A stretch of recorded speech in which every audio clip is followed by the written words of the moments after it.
suggest we go say hi to Xiangling first.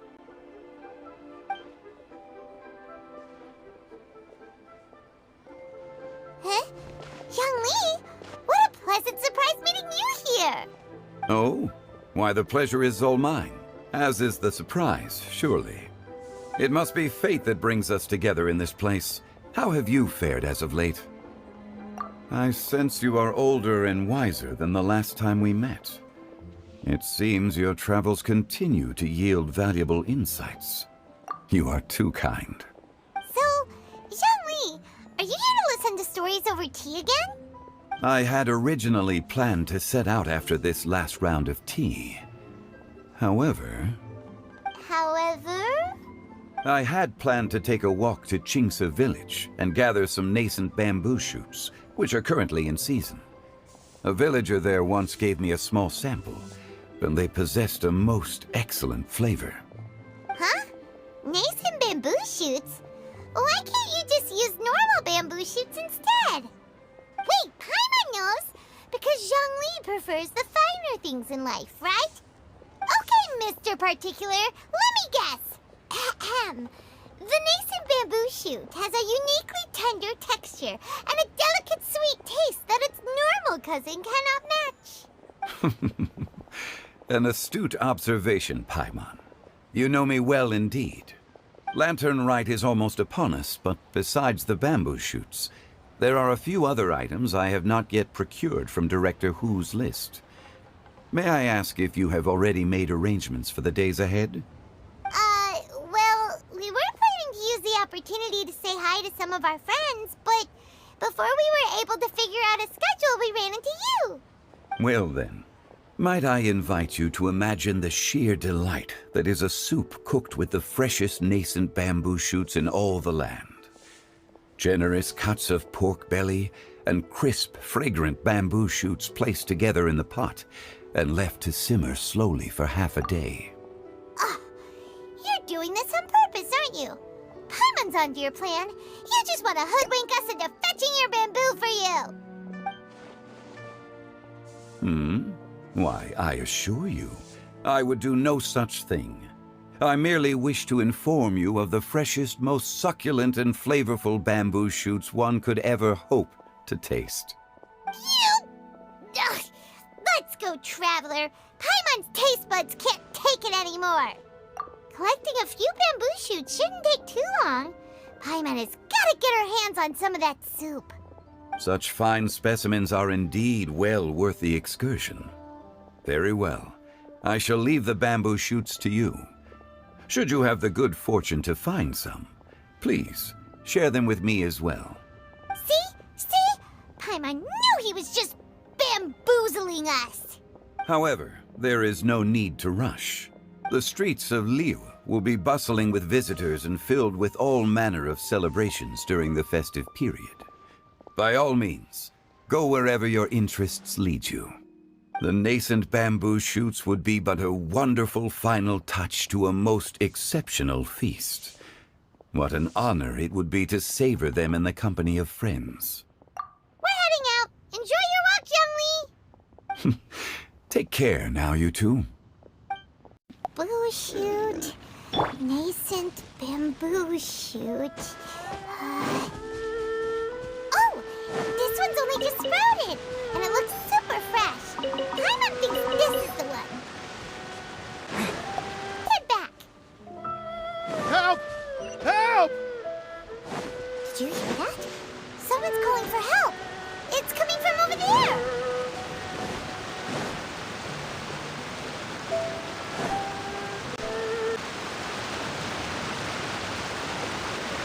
Are you okay? Did any water go down the wrong pipe? I think I'm okay now. Thank you so much. That was scary. Well, at least you're all right. All thanks to your savior here. Oh, a little girl? Greetings, everyone. My name is Yao Yao. It's a pleasure to make your acquaintance. Whoa, she's so well-mannered. My name's Paimon, and this is the Traveler. I'm Dvorak. a musician from Fontaine. I came through Stone Gate, intending to head towards Liyue Harbor, but then I became captivated by the beautiful scenery, and before long, I was completely lost. Just now, I was so mesmerized by the waterfall that I slipped and fell into the water. If it weren't for Miss Yao Yao's help, I shudder to think what might have happened. It's all right, Mr. Dvorak. The splashing around the bottom of the waterfall means the stone path is always wet and slippy. You definitely have to be careful. Next time you're exploring an unfamiliar environment, try to focus on what's right in front of you. Don't let your mind wander. As long as you watch your step, accidents like this won't happen anymore. Yes, ma'am. I understand. I'll remember to be more careful next time. Oh, are you hungry, sir? Oh, I'll be fine. Please, sir, it's quite all right. I was born and raised here in Liyue. It's only natural for me to extend my hospitality to any guests who are passing through. I expect you still have quite a long journey ahead of you. It's very important to keep your energy levels up. I still have some lotus flower crisps left in my backpack. Why don't we split them between the 4 of us? Aw, what a thoughtful kid! She even has some for Paimon! You're welcome. Mmm, so tasty. If only there were more.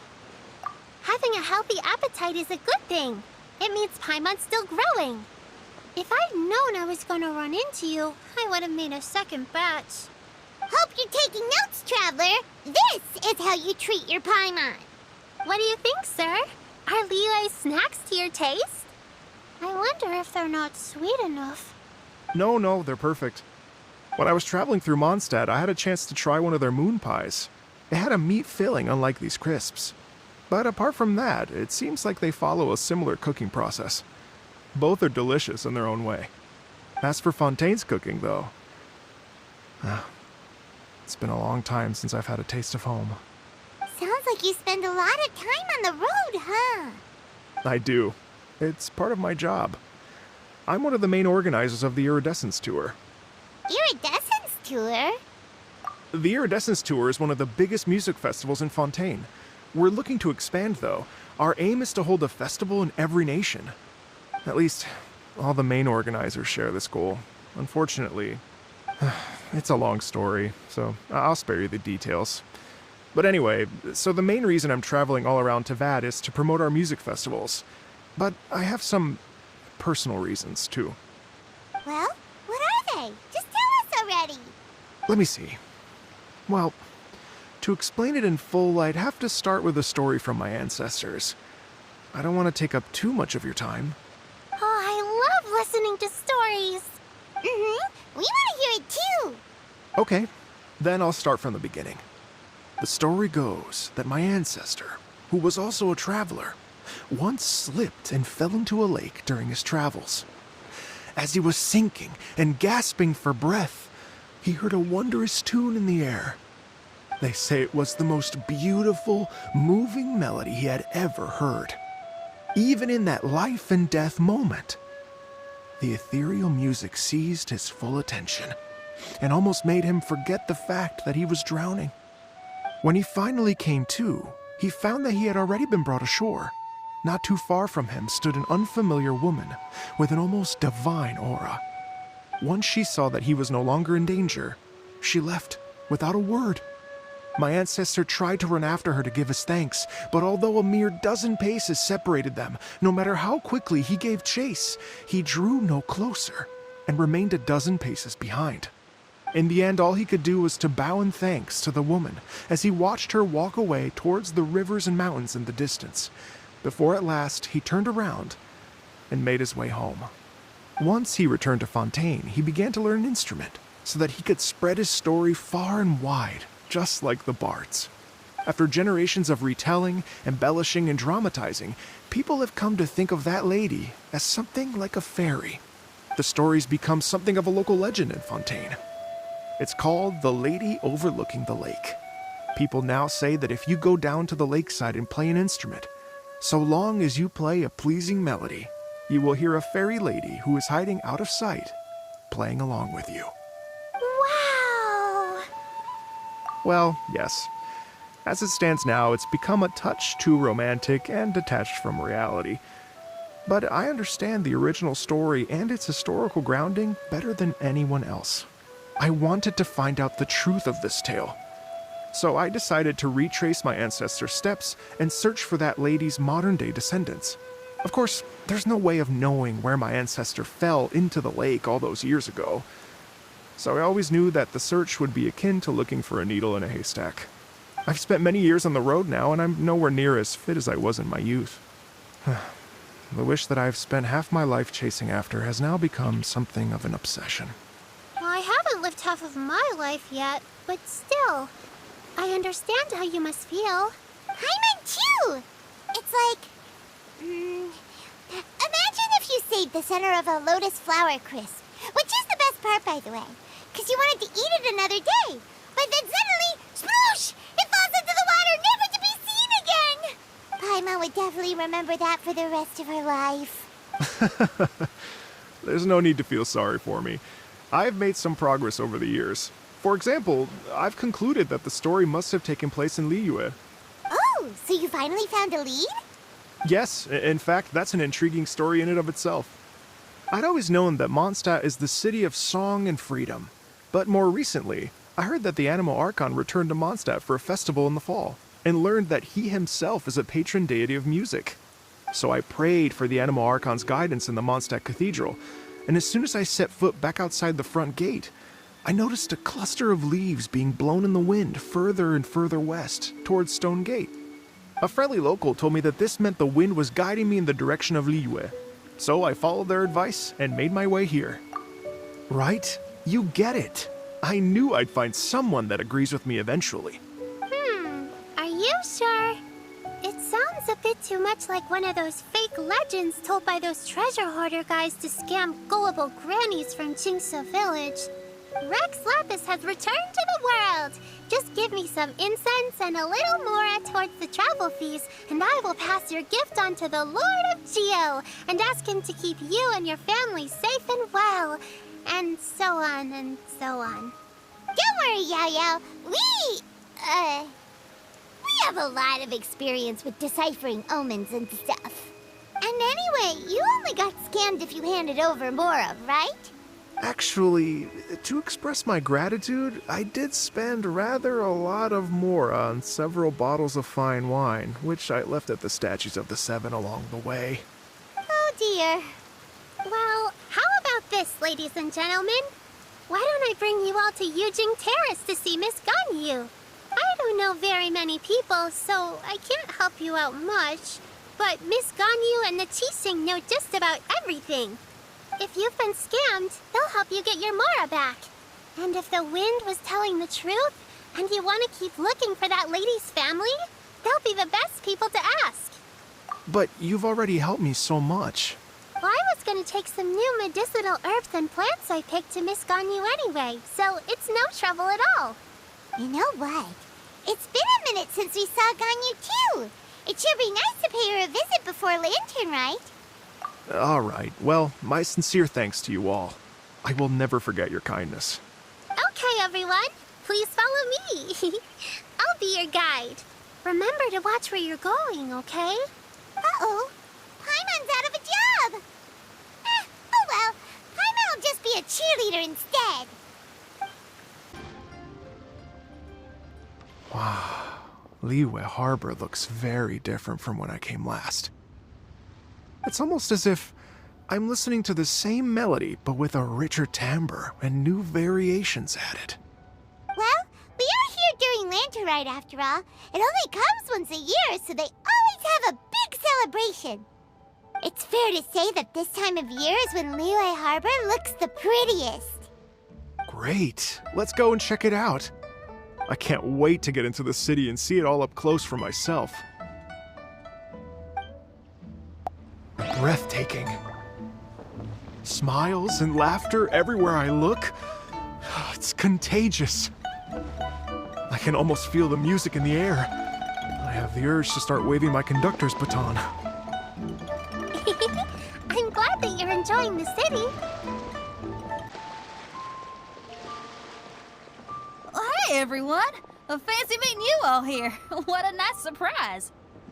Hello, Xinyan. Let me introduce some new friends. They are... Traveler, Paimon, and Mr. Dvorak, right? I've known them all for quite a while. When I was last here to advertise a Liyue stop for the Iridescence Tour, Xinyan was one of the few people willing to give me the time of day. Well, feels like I've been chasing this Iridescence Tour bandwagon halfway around the world, but I keep getting stood up. What's going on, Mr. Dvorak? I'm so sorry, Xinyan. We've had a string of terrible luck recently, and every time we've tried to put on a show, something or other has come up to stop our plans from materializing. Is that right? I guess it can't be helped. So, what brings you to Liyue Harbor at this time of year anyway? Thinking of putting on a music festival during the Lantern Rite celebrations? A Lantern Rite music festival? Yes, please! No, I'm actually here on personal business this time. Oh, so no Lantern Rite music festival? I mean, that's not just up to me. Hosting a music festival takes a lot of funding and personnel. Moreover, I've never worked with the Liyue authorities before. Even if I were to start putting something together right now, I think it'd be too rushed. Wait, but we're going to meet the Liyue Qixing, aren't we? And they're the ones in charge. Uh-huh, that's right. Miss Keqing and Miss Ningguang can make anything happen. You mean... what? This is the perfect opportunity! Well, sure, it might not work out, but it can't hurt to bring it up as a suggestion. That's the spirit! See, even the Traveler agrees with me. Mr. Dvorak, don't let yourself be put off by the fact that a few things haven't worked out recently. As for the performers, I can put you in touch with some local artists. My friend Yunjin is a well-known opera singer in Liyue. With her support and a commissioned song from the Yunhan Opera Troupe, we should be able to get something going. But what about you, Xinyan? Are you just going to sit this one out? What do you take me for? If we actually manage to make the Iridescence Tour Lantern Rite Grand Concert a reality, you think I'd let anyone else perform the opening act? Wow! There's that rock and roll spirit! What do you say, Mr. Dvorak? Okay. I'll give it a shot. But the opening act is not something to be chosen lightly, Xinyan. I will judge your work by the strictest of standards, so please make sure you are fully prepared. Are you kidding? I thought you'd never ask. Whew, guess my shopping time's getting cut short. I'm gonna head back right away and start working on this. Yao Yao, if you run into your senior on the way to the Qixing, please send her my regards.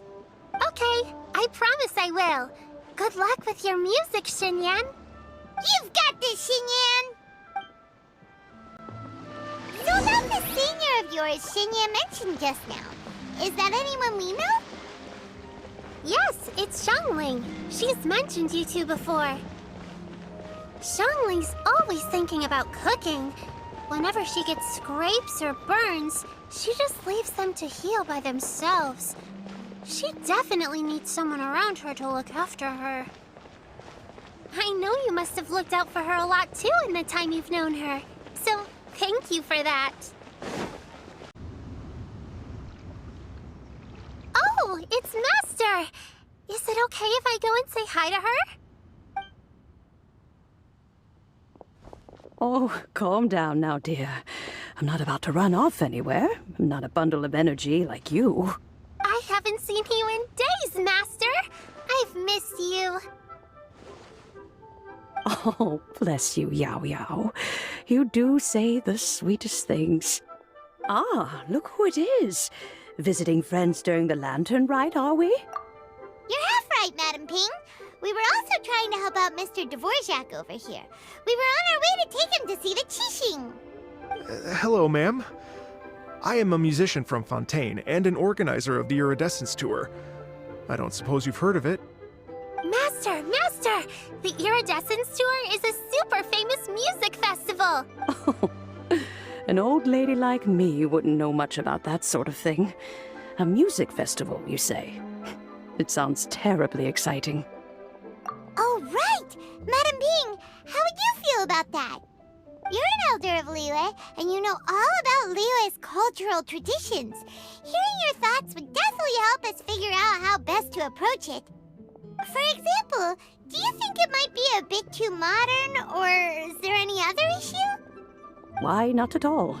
Music pays homage to history and culture, and it can also be a bridge between different civilizations. Times change, and the music enjoyed by the youngsters of today is no doubt very different from the tunes I was accustomed to in my youth. Nevertheless, all fine things in life can be appreciated. And so, I look forward to it immensely. Hear, hear. I do believe that, my own dear grandmother aside, you are the wisest old lady I've ever met. Goodness gracious, you're all being suspiciously sweet today. Yao Yao, whatever have you been feeding them? Master, you're in such a great mood today. You're even cracking jokes with the rest of us. Oh, well, I'm sure you must have plenty to be getting on with. Yes? Run along now. Don't let me hold you up. Thanks, Madam Ping. We'll see you again soon. And when you meet with the Ministry of Civil Affairs, please remind them that the festivities are not an excuse to procrastinate their work. Understood, Miss Ganyu. I'll take my leave now. Ganyu! What brings you here, Yao Yao? I've brought all the medicine you asked me to pick for you. Oh, and here's a pack of sweet flower seeds as well. Also, these dried Qingshan leaves make a great pot of tea that's very good for you. I know you've had a lot to deal with at work recently, but you shouldn't push yourself too hard. If you're not careful, you'll end up falling asleep in the grass again. Well, this is weird. It's like a responsible younger sister talking to their disorganized older sister. Thank you, but Paimon's criticism is quite valid. I do have a tendency to neglect matters outside of work, and that's something I should improve on. Oh, my apologies. I don't believe we've been introduced. Ah, Paimon will do the honors. What's wrong? Did Paimon go over everything a bit too fast? It's definitely an ambitious plan. If there's anything you didn't quite catch, Paimon's more than happy to go over it again. It may be a little difficult to make this happen. Oh? Well, the Lantern Rite is the most important festival of the year. Our celebrations must not only be visually spectacular, but also appeal to the tastes of Liyue citizens from all walks of life. The Iridescence Tour is relatively unknown in Liyue. It's difficult to predict how a brand new show will be received. It would be quite risky for us to bet everything on this one music festival. All very valid points. I completely understand. Therefore, we will not replace or cancel any of our pre-existing program. However, I will submit a proposal requesting to put the Iridescence Tour special performance as the final act of this year's festivities. Some live music will certainly add to the festive atmosphere on the night of the Lantern Rite. As for the venue, let's reserve a space at the docks. Yes, my thoughts precisely. Now I just need to take some time to give this proposal some polish. As long as I clearly lay out the pros and cons, and highlight the key points of the proposal, given that Ping and the Traveler have both given the idea their blessing, I'm confident that Qixing will be sure to give it serious consideration. Mr. Dvorak, I will need to discuss with you the number of musicians who will be coming to Liyue, as well as their catering and accommodation requirements. Oh, yes, certainly. Let's step to the side and discuss further.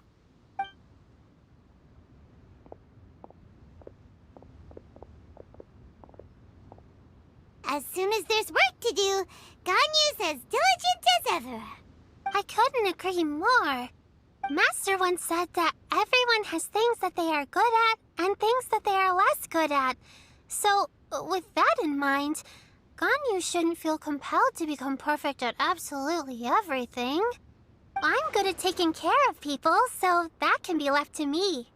Wow, Hey, Yo-Yo, can you take care of Paimon too?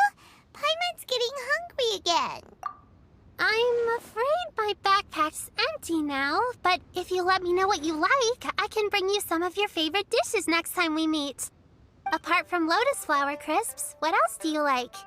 Anything sweet, and anything that's made from slimes. Here's what I've drafted so far. Anything else you want to add? No, this is excellent. I'm racking my brains, but I don't think you've missed a single thing. Perfect.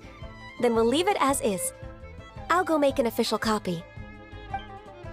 Oh, perfect timing. We were just wrapping up our discussion here. Not at all. Every second counts for a complex proposal such as this. I will inform the Qixing of this development immediately. Please give me a moment to pass on the message. Yao Yao, thank you for bringing my herbs. I will make sure to take them. Remember to make tea from them first, Ganyu. You mustn't just chew them raw. I will. Okay, I should be getting back. If Yo-Yo stays out for too long, Mom and Dad will be worried sick. Everyone, I'm sure that the music festival will go off without a hitch, so don't worry.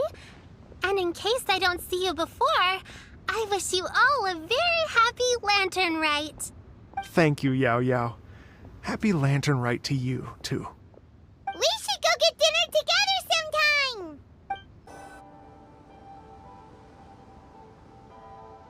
Greetings, Traveler, Paimon, and Mr. Dvorak. Call me Kuching. Ganyu has brought me up to speed on everything. I'll get straight to the point. The Qixing have approved Ganyu's proposal. Over the next few days, I will be working with Mr. Dvorak on behalf of the Qixing to facilitate the organization of this concert. Yay! That's awesome! Please, the Qixing have a duty to deal with matters such as these. We have merely moved things forward to the next step. On a more personal note, I am an avid supporter of all things new and innovative. As such, it is my privilege to work with you on this exciting project. Thank you so much, Kuching. I'd become quite discouraged after our recent failures and was expecting the same outcome once again, so I didn't dare to get my hopes up. Never in my wildest dreams could I have imagined this going so smoothly. It's like a dream come true. Right, time for me to call in the performers. To stage a concert at a high-profile event like this is a rare opportunity. We'll make sure it's a night to remember. Yes! Our music band's finally getting fired up! Yes, indeed. I know exactly what I'm doing from here. For a musician, music will always be the language they are most fluent in. Oh, that. That can wait for another time. Oh. Ganyu? What's wrong? They told me all about Mr. Dvorak's situation, but I was so engrossed in drafting the proposal that I forgot all about it. Oh, that's quite all right. I don't even know what the person I'm trying to find looks like, so it was always going to be a long shot. Don't worry about me, Ganyu. Your time and energy are needed elsewhere. I'm sure you already have plenty to deal with between this concert and everything else going on during the Lantern Rite. Thanks. It was just that I had a few initial thoughts when I heard your story. For instance, I wonder if this lady your ancestor met might have been an Adeptus. What do you think? To tell you the truth, Mr. Dvorak, I am somewhat related to the Adepti myself. I am part human and part Qilin. The Qilin is an illuminated beast. I know how important your quest to get in touch with your roots must be to you, because I've been there myself before, trying to find out where I belonged. Did you say the Adepti? And you're illuminated beast? Part Qilin? Are you telling me all the rumors of the Liyue Adepti are real? So it's not just artistic license? You bet they're real! Trying to track them down is tough, though. Like Julian Karst itself. There's nothing specifically stopping you from going there, but getting in and out of there is quite an ordeal. Yes. Anyway, if you're looking to uncover a lost melody or shine light on a forgotten aspect of Liyue's cultural history, I'm probably not the best person to ask. But if it's a person you're looking for, then I just might be able to help. I see. I think I understand the situation now. In that case, Ganyu, shall we divide the work between us? Yes, that was also my thought. Great. So Mr. Dvorak and I will concentrate on things here in the city to make sure the concert goes according to plan. In the meantime, Ganyu will reach out to her network and try to find the person he's looking for. How's your workload at the moment? Will you be able to make time? I can probably get through everything in 2 days, as long as I don't sleep. Wait, what do you mean as long as I don't sleep? Even for someone with illuminated beast blood in their veins, working for such an extended period without a break will take its toll on your health. Somehow that does not sound persuasive coming from Kuching. Be it but 3 moons from the start, he who returns is not he that departs. Even I know the importance of maintaining a healthy work-life balance. In that case, 3 days. All right, I can work with that. If you have the time, would you join me for this search? You're well known to many of the Adepti and respected among the people. I'll feel much more at ease with your company. Okay, then let's meet back here in 3 days. Watch this space, Mr. Dvorak. We'll get to the bottom of this. You're all so helpful and kind. Just think. Imagine if we found the Adeptus lady, or one of her descendants, and got them to come to the performance. Wouldn't that be amazing? It'd be such a happy reunion. And that's exactly what this festival's all about. You're right. Okay, I'm gonna pull out all the stops to make this lantern ride a true extravaganza. We should probably get going. Mr. Dvorak, could you come with me to confirm the site? Ooh, we're coming too! What are your thoughts on music?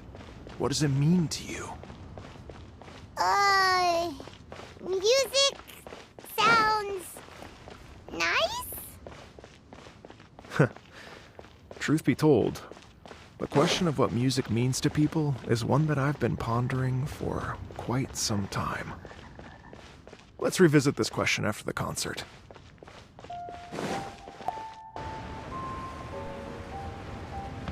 Lady Yuhang? Baiwen, what is it?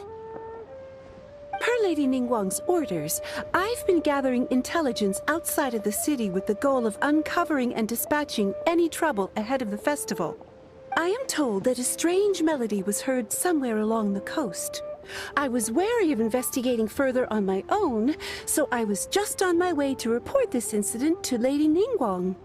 But I'm worried that if we don't act right away, we may miss the window of opportunity to take appropriate action.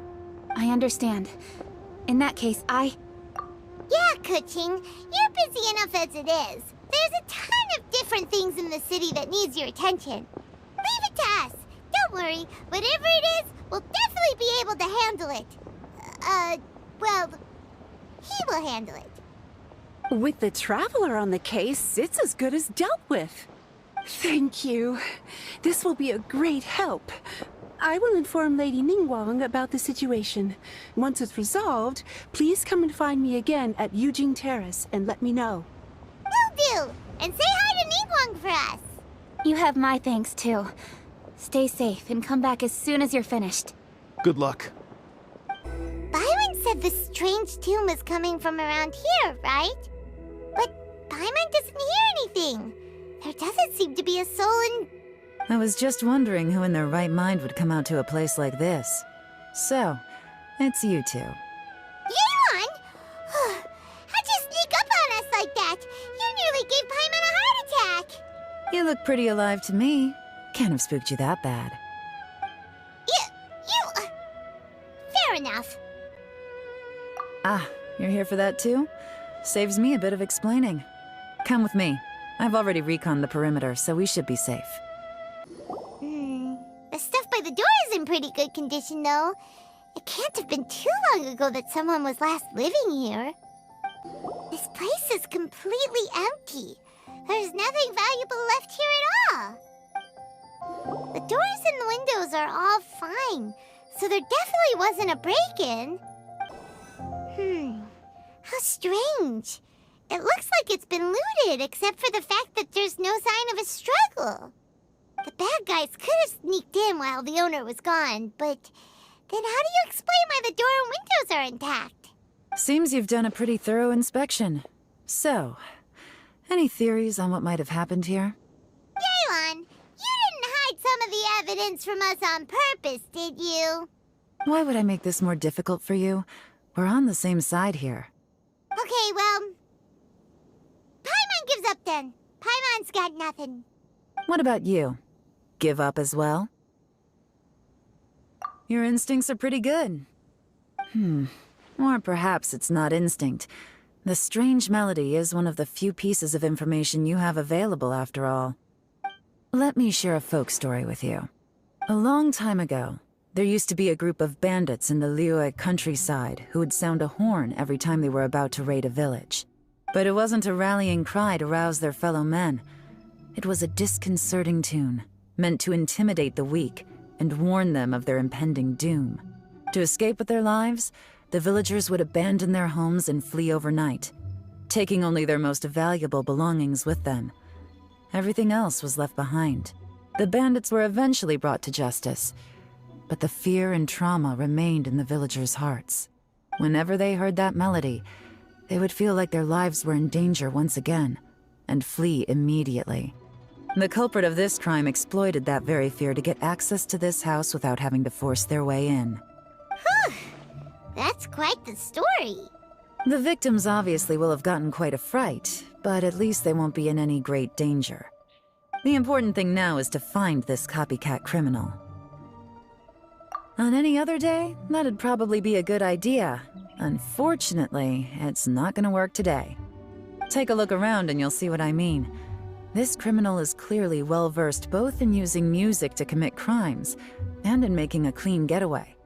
Not only did they stay off the muddy road to avoid leaving footprints, it looks like they were also careful not to bring any gadgets with so much as a trace of elemental energy.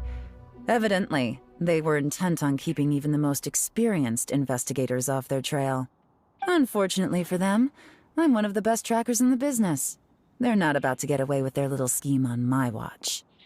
So basically, if we want to find the culprit, we just need to follow Yelan.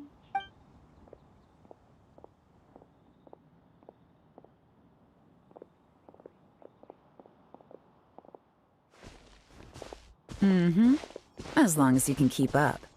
Since the culprit's trying to be cautious and low risk, I'll bet they left through an area with some vegetation for cover, but not so much that it would slow them down. Here, look at this. These tracks are superficial, but they definitely didn't occur naturally. Something heavy was being dragged this way, meaning we're headed in the right direction.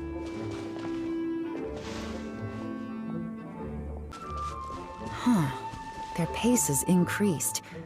Normally, people carrying a heavy load slow down as their journey goes on and they start to tire. Whatever's motivating them to speed up must be psychological. For instance, reaching the home stretch. There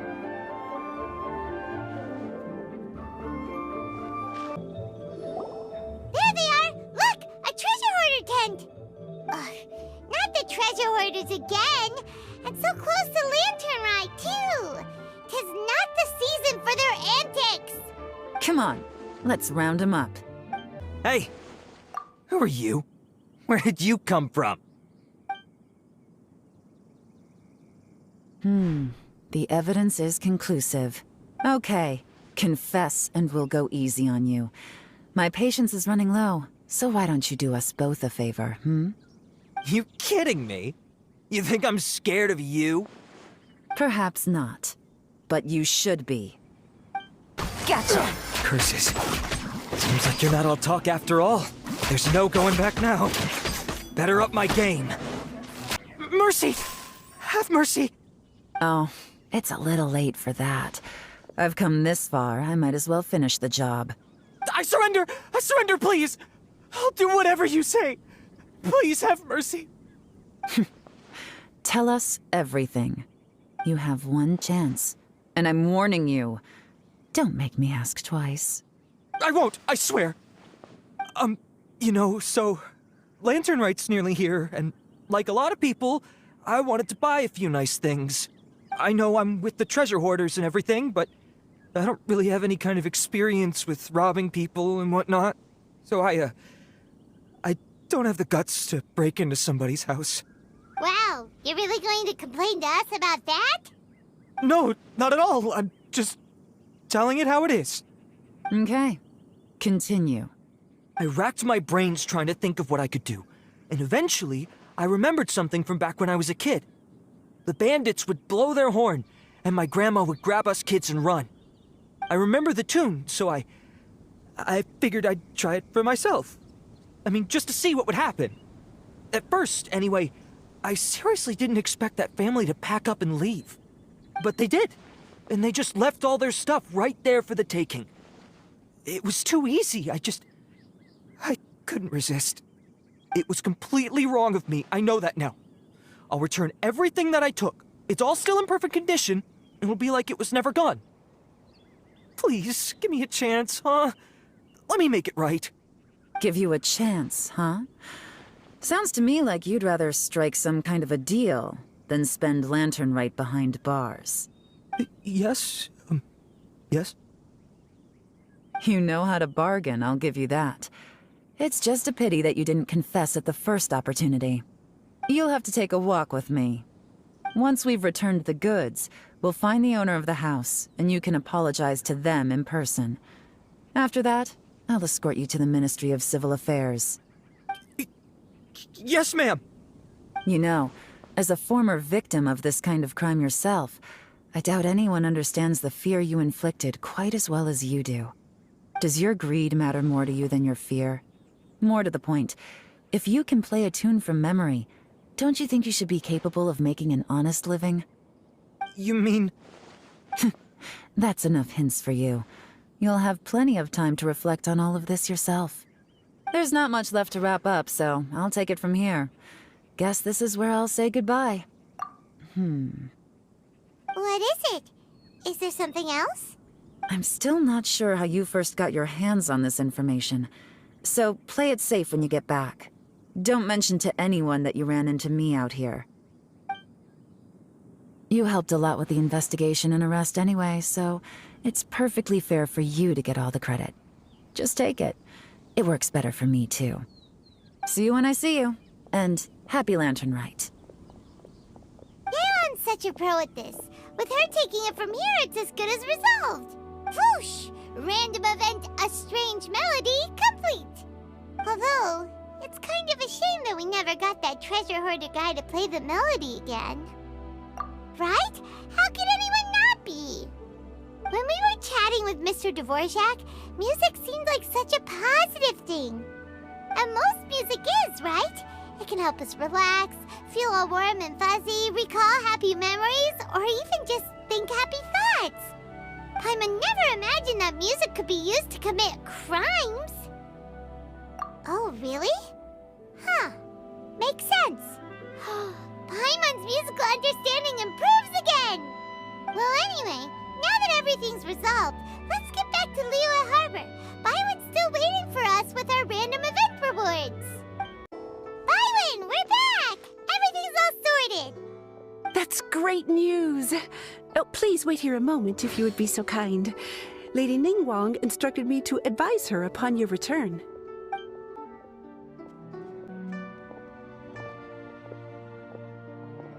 My greetings to both of you. Long time no see. No need to be so formal with us, Ningguang. We've known each other for a long time now. You must be super busy with all the preparations for Lantern Rite. Don't mind us. On the contrary, I think it is those that I have known longest to whom I should extend the greatest courtesies. Alas, on a different day, I would invite both of you inside for some tea and a brief respite from your travels. But you're quite right. Trivial matters aside, there's no escaping the fact that we have a grand concert to organize. Once the performance itself is over, we'll then need to invite the representatives of the Iridescence Tour for a discussion on future collaboration opportunities. The financing arrangements alone could well entail many rounds of discussion. Simply put, there will always be work to do. Whoa, you're already thinking that far ahead? Well, we can discuss more current affairs if you'd prefer. I trust you saw this year's Mingxiao lantern at the docks when you arrived at the city? Yeah, it looked like a goose. Which Adeptus is it modeled on this time? Sea Gazer. I believe you're familiar with the name. Legend holds that he was free-spirited and easygoing. People described him as a cheerful soul and a loyal friend. On this marvelous lantern rite, we pray that the fallen heroes may be guided home. If the sound of music can flow like the rivers and streams into every corner of the land, perhaps the souls of those who have gone before us will hear the song of a new era. I wonder whether the melodies will be to their liking. Oh, they're gonna love them. Paimon's sure of it. At least, if the guy you mentioned is anything to go by, the Adepti and heroes of the past sound like a positive and free-spirited, cheerful bunch. They're sure to be open to new music. Well, let's hope so. I heard that you'll be going on a search with Ganyu to find the descendants of a fairy lady from a Fontaine legend. I'm sure this quest to uncover the truth behind an ancient story will turn into a most charming tale. Do share it with me, won't you? I couldn't bear to miss out.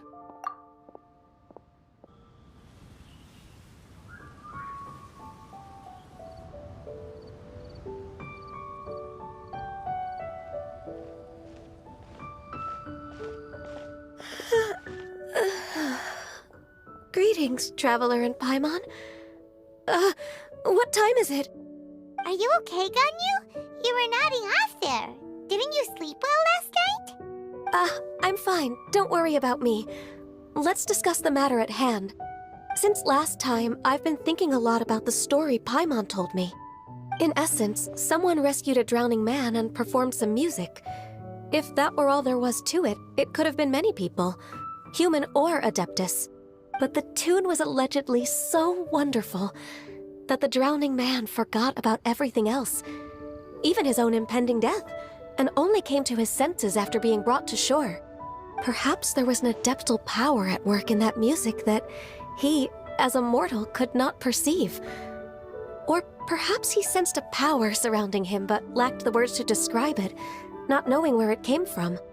Either way, if this part of the story is true, then the rescuer has to have been an Adeptus. You really think so?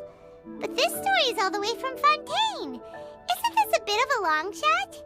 Also, Paimon's really curious about how people from Fontaine think this fairy lady looked.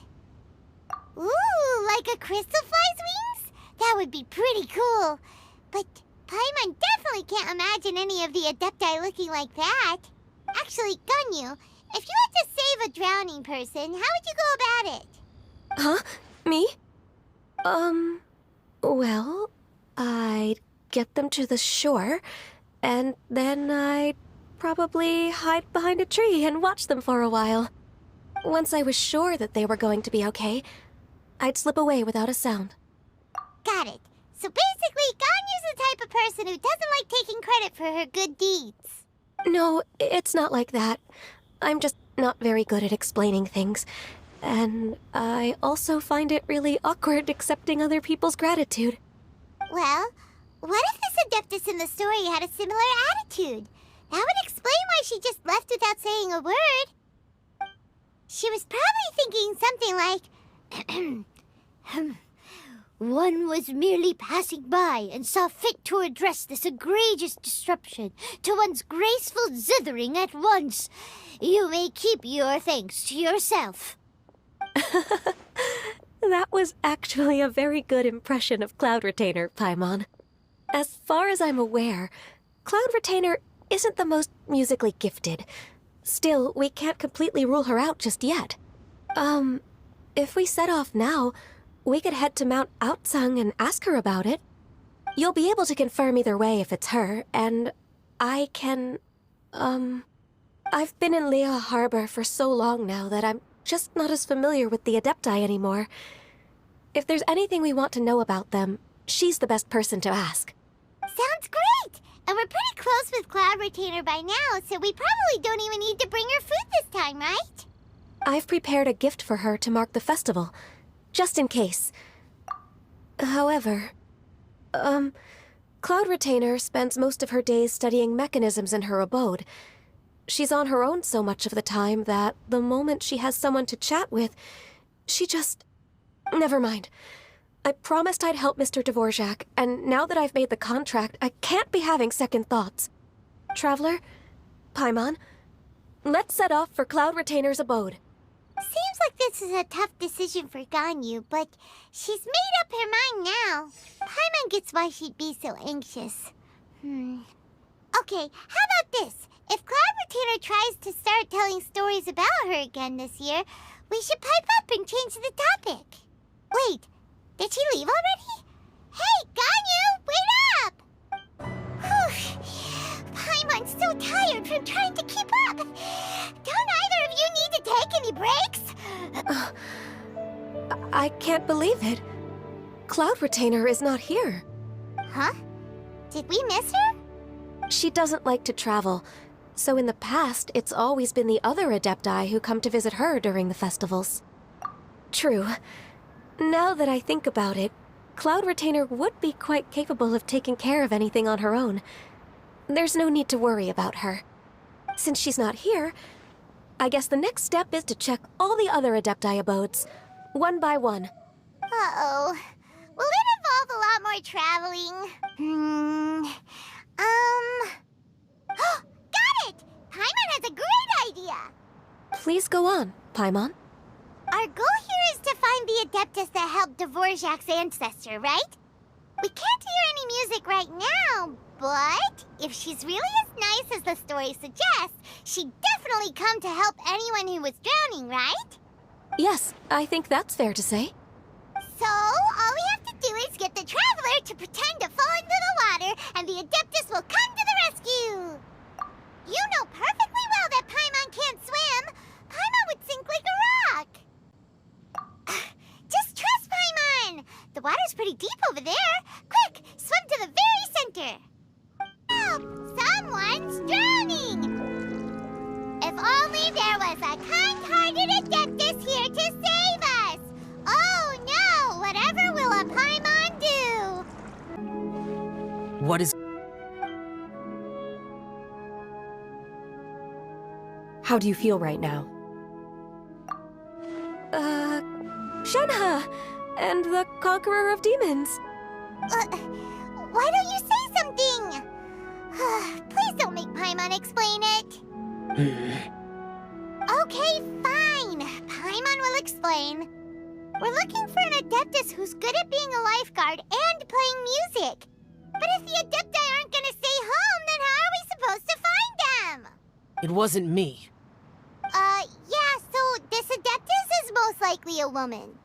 And I am not an Adeptus, as you both already know, Traveler and Paimon. Okay, so this is Paimon's fault. No way Paimon would have suggested this idea if she'd known how awkward this was gonna be. Glad you're okay. As far as I know, the one you seek is no Yaksha. And one last thing. Your actions here caused others a great deal of worry. Do not repeat them again in the future. As ever, the Conqueror of Demons comes and goes, just like the wind. Right. I didn't dare to say a word just now.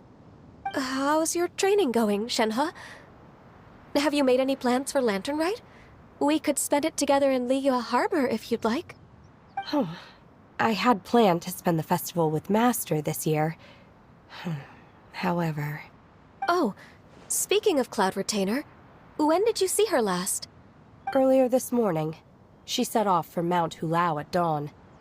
I noticed she was using an Adeptus art of some kind to protect a mechanism that looked like a boiler.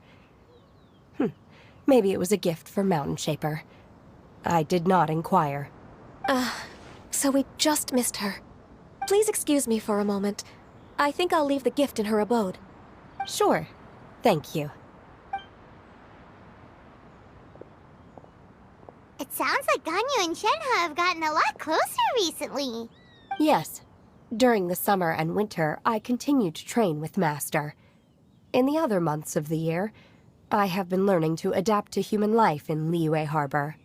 Ganyu arranged accommodations for me in the city, and also recommended several work positions for me. But when I try to blend in by referring to her as Miss Ganyu or Lady Ganyu, like the others, she says I mustn't address her like that. Sometimes I'm supposed to copy other people, sometimes I'm not. It's a little difficult to keep track of everything. Oh, is that what it is? Noted. So, you came looking for Master today because you wanted to ask her about the Mystery Adeptus. Is that right? Yep.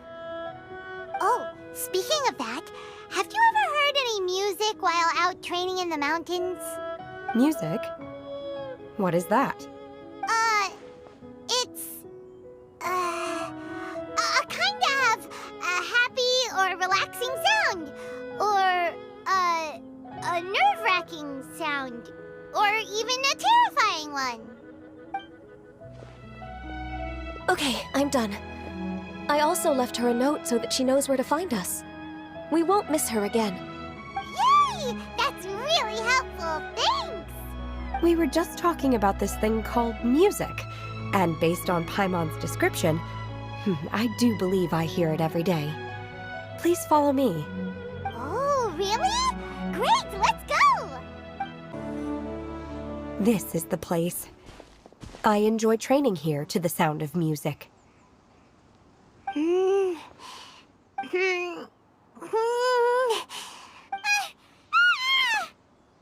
no! Paimon's gone deaf! Paimon can't hear anything! Oh, whew! Paimon hasn't gone deaf after all! Paimon heard you when you just spoke. Anyway, where is this music? The faint sound of birdsong, the quiet murmur of the streams. These are relaxing sounds. Are they not the music of which you speak? Oh, Paimon wasn't quite done with the description. Okay, fine, it's all Paimon's fault. What we're looking for are not the sounds of nature, but melodies played on special instruments. Oh. And a melody is? Huh?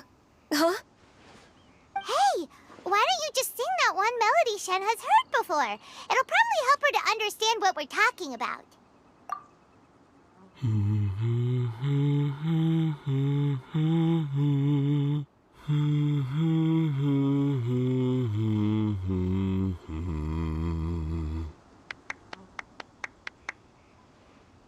Oh, was that from the opera that Yunjin sang? That was a melody, and melodies can be called music. It felt like I was transported back to the past. In my mind's eye, I could see the Zhao lanterns lighting up the night sky again. We're all there, raising our glasses and drinking to our heart's content on the Jade Chamber. As I watched Yunjin's performance, I felt a warm sensation in my heart. And as the drink reached my stomach, it went from warm to hot. When you hummed that melody just now, feelings from a whole year ago came right back to me, as strong as they were on that day. So that's the power of music. Wow, Shenhe. That was so deep! Music definitely has the power to bring up memories. It's like a time capsule with all the special moments from our lives squished inside. What about you, Ganyu? Are there any melodies that have left a deep impression on you? I don't remember if my parents ever sang any lullabies to me. I know some local folk songs. And a few other things come to mind, too. The songs of the sailors down at the docks. The little ditties that the vendors call out in front of their beloved shops. The tunes of folk artists performing on the streets. Yes, that's right. In the past, whenever I heard the sound of those tunes, I always felt that they were worlds apart from me. Nenny and Liyue probably view me as a non-human. And they are right, in the sense that I never could connect with humans' artistic expression and their sentiments. So I haven't been able to integrate into their community and be a part of their lives. At least, that's the view I held in the past. Only more recently did I start to realize that the only barriers are ones that I have erected with my imagination. The way those melodies make me feel isn't all that different from other people after all. They're about mundane details of everyday existence. Life's ups and downs, joys and sorrows. Even though we come from different backgrounds and have different stories to tell, when it comes down to the most common things that we see and experience around us each day in the city, in that sense, we're all the same. You go, Ganyu! You're really making progress. You have loads of friends in Liyue Harbor when you think about it. Like, okay, maybe some are more like coworkers and bosses. But at the very least, Kuching and Shenna are your friends now, right? Yes, I am. Technically speaking, we should refer to each other by the conventional forms of address used among fellow disciples. But now that I know what constitutes a friendship, I do believe we are more friends than co-disciples. Thank you, everyone. Once the days are warmer, I would like to host you at my home in the city. Please invite Kuching as well. I've planted many types of flowers. I'm sure some of them will be to your taste. You are too kind. I couldn't possibly. Nonsense. You are my friend. I have cultivated and cared for the flowers just as you taught me. Once you've seen them for yourself, I am sure you can advise me how to do an even better job next time. I will save some for decoration. We can feast on the rest. Then, thank you in advance. Wait, what is that saying again? If you insist? Do people say that? I'm not completely sure either. It doesn't matter, okay? You got the point across. No need to split hairs. Paimon's more concerned about your idea of a girls' night out. Eating flowers? Really? Does this have anything to do with you both being the disciples of that illuminated bird? Who dares refer to one not by one's Adeptus title, but merely as that illuminated bird? Master. Our greetings, Cloud Retainer. Ah! There it is! The illuminated bird has landed! Double humph.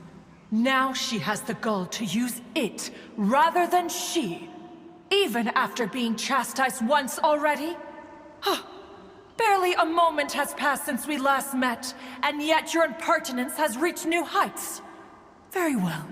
If you refuse to learn your lesson, one shall scold you no further. One has received your message from Ganyu. On the matter of the Adeptus you seek, one suspects to know their identity. I still have to complete my training for today, so I will bid farewell to everyone here. Very well. Await my arrival at one's abode later this night. On this special occasion, you should indulge yourself with some savory dishes. If you want to release a Shao Lantern, come and find us anytime. Thank you, everyone. Happy Lantern Rite to you too.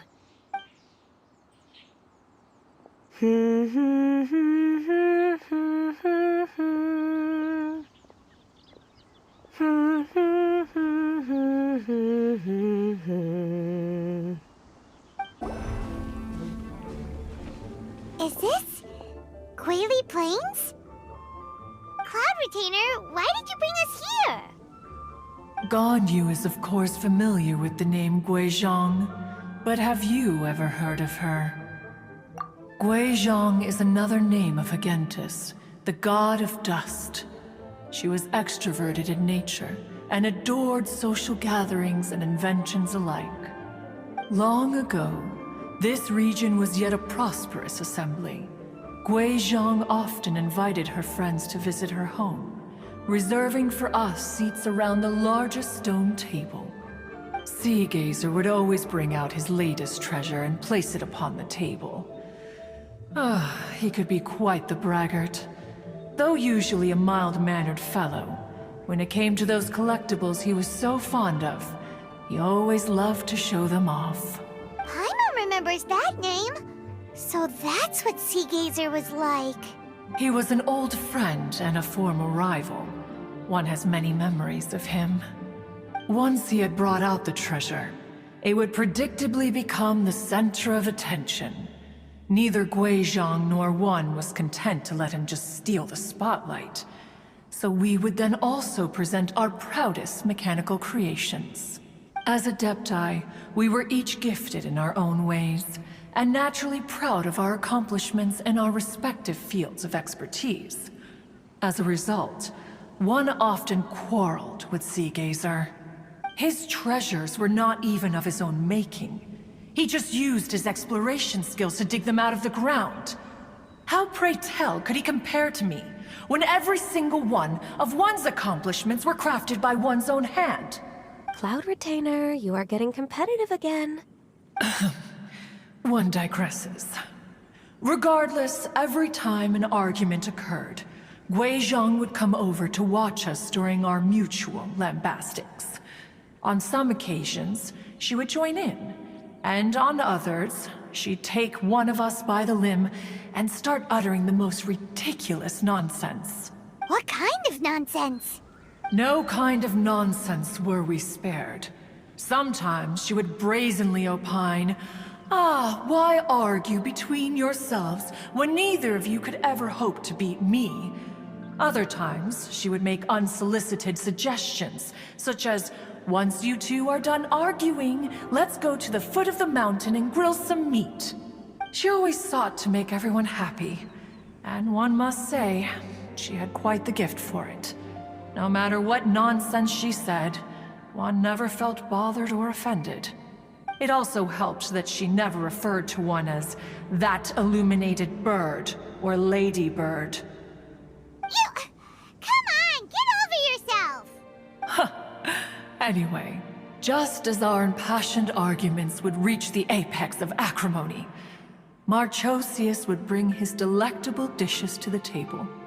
Who would dare snub the stove god and his wondrous creations?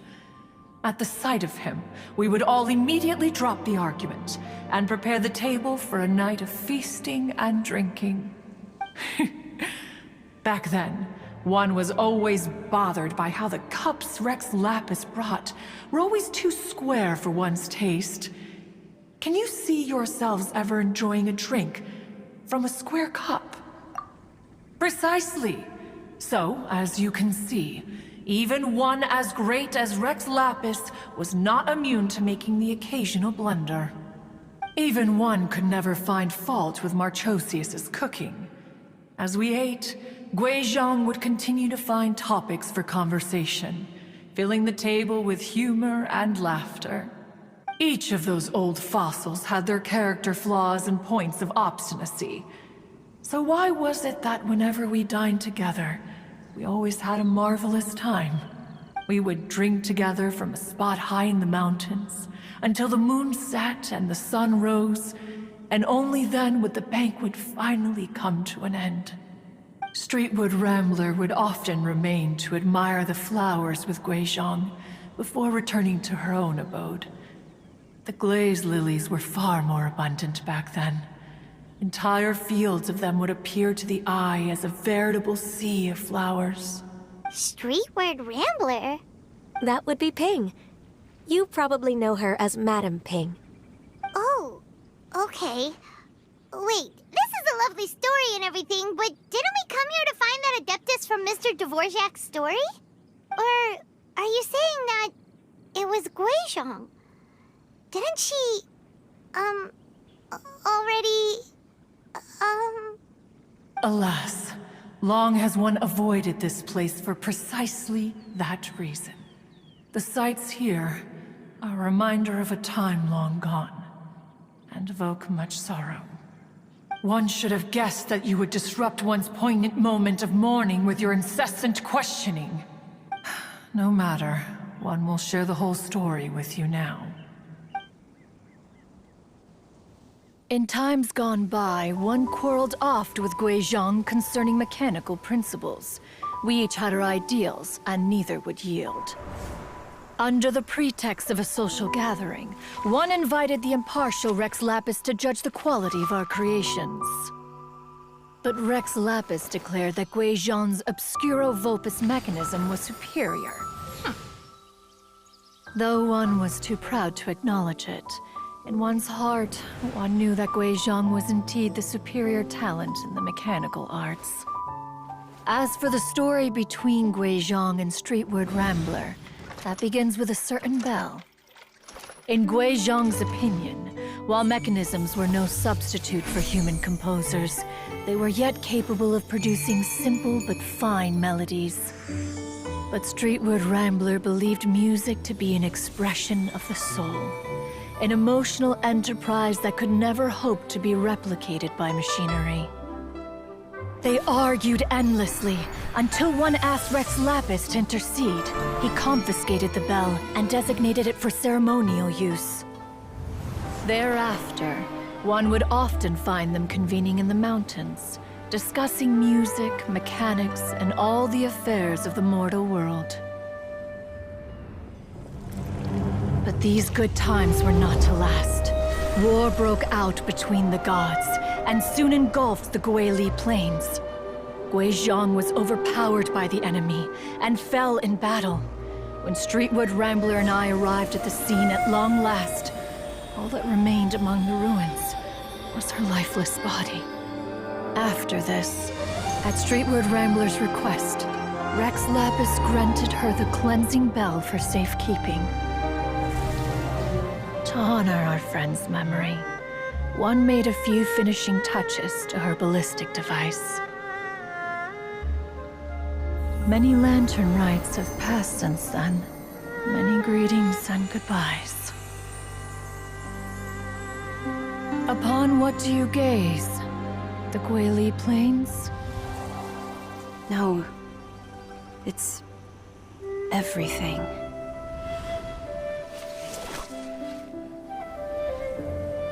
We think of human life as like a lantern that's lit one minute and extinguished the next. But are we Adepti so different? Perhaps as dust settles after a storm, we too must one day return to the world below. One has always been austere and private by nature, and has never relished socializing. One's dealings with Guizhong were born out of discussions on the discipline of mechanics. What? You have loads of friends, and you seem pretty chatty. Just because one is not ignorant of social graces does not mean one is fond of them. One is perfectly capable of partaking in conversation despite being introverted. But in the end, one is nothing like Streetward Rambler. She is dauntless but thoughtful, not to mention eloquent and wise. Moreover, her friendship with Guizhong was far greater than one's own. Back when they were rivals, they would often compete against one another in the realm of musical composition. That cleansing bell was one of Guizhong's proudest works, having the ability to both compose and perform. Wait, that's weird. Didn't Madame Ping say she pestered an old friend for that bell? And she also said something about being a vain beauty when she was young or something. Streetward Rambler, a vain beauty. My foot. That bell has a sad history. Clearly, she refrained from sharing with you the truth of its origins, since the right time had not yet come. As for her old friend, who else could it be? As soon as Streetward Rambler heard that a certain Zhang Li wished to borrow the bell, she realized that the man was none other than Rex Lapis, and that he had made an enormous decision. After all, we all have known each other for several millennia. Some things between us are implicitly understood. Whoa! So they were talking in secret code? Oh, Paimon did not see that one coming. Enough of your intrusions. Where was one up to? Ah, yes. One remembers now. The cleansing bell is powered by a mechanical art, and can be used to great effect as an accompanying instrument. After the passing of its creator, it was used on numerous occasions during rites of parting. But Streetward Rambler did not acquire it from Rex Lapis for the purpose of producing further funerary tunes. No. Each time she rang it, It was to play the tune that Gui Zhang composed on it. The two once clashed over their beliefs about the meaning of music.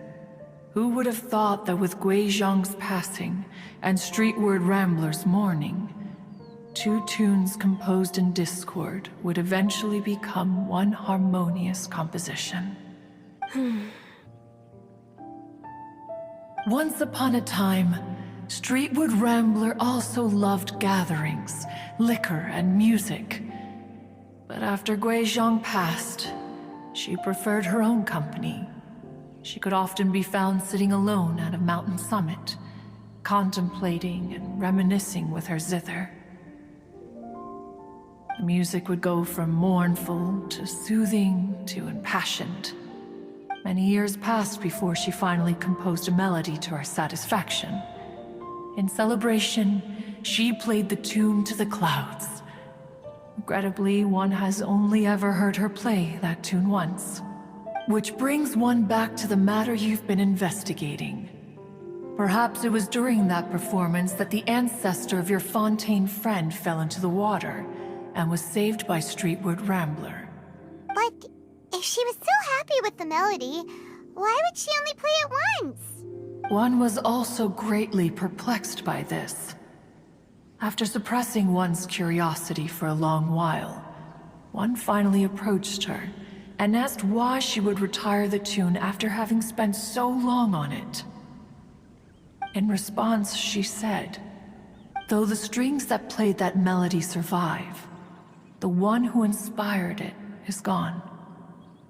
Tell me, Cloud Retainer, when the one attuned to my soul is no longer here, who else could hope to understand this tune?" Aw, poor Madame Ping.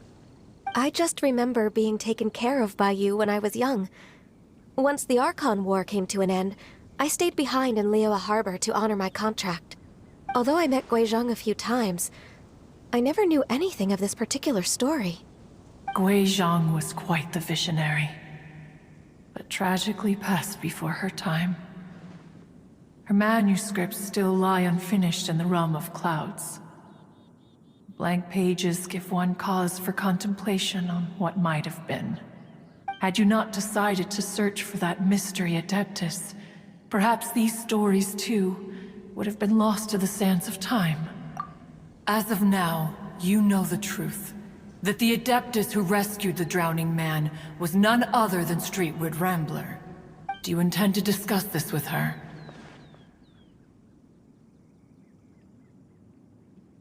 Do you mean Ping might find the topic too distressing?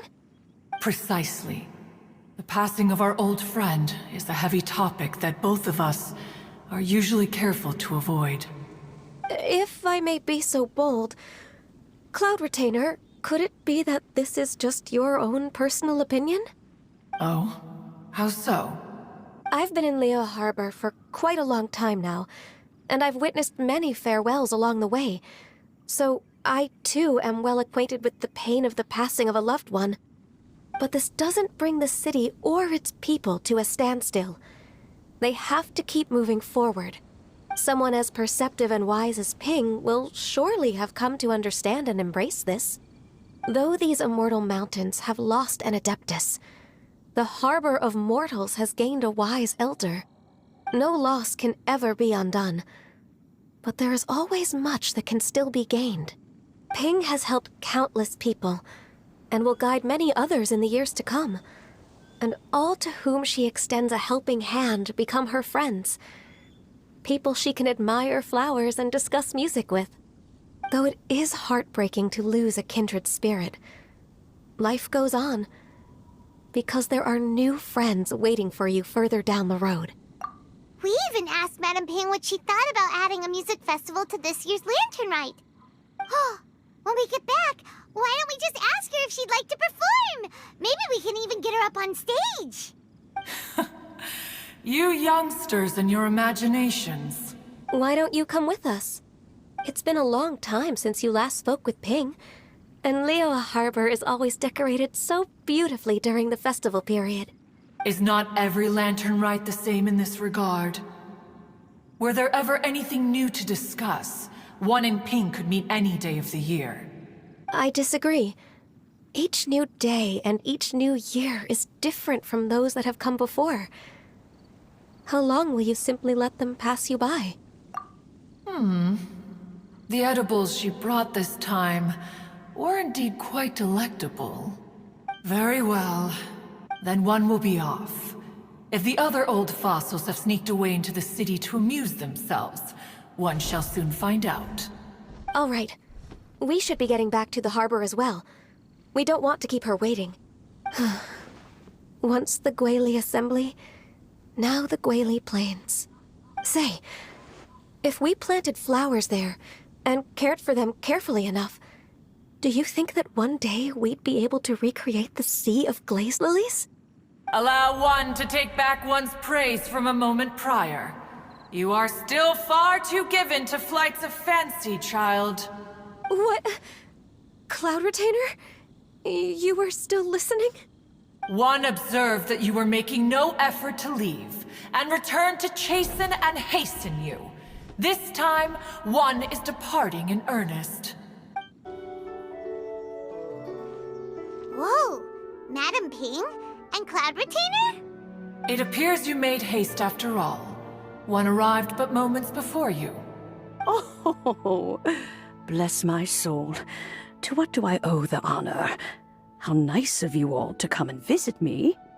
Miss Illuminated Bird, haven't you said anything yet? Said what, precisely? And why should one be tasked with saying it? 'Cause you're the one who's known Madam Ping the longest. Street word. Or rather, presumably, you would prefer to be addressed as Ping? Oh, Cloud Retainer, you are uncommonly polite today. Given that Lantern Rite is almost upon us, the weather in the city is most pleasant, and a sweet floral fragrance lingers in the air. Ganyu, please continue from here. Huh? All right. So, this all started because we were trying to help Mr. Dvorak find the Adeptus who saved his ancestor's life.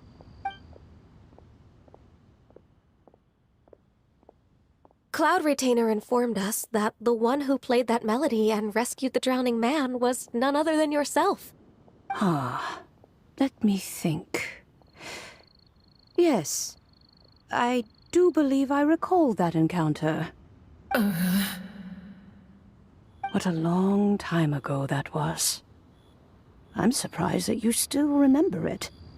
Even more astonishing, perhaps, is the fact that this story has survived this long at all, when mortal lives are so very brief.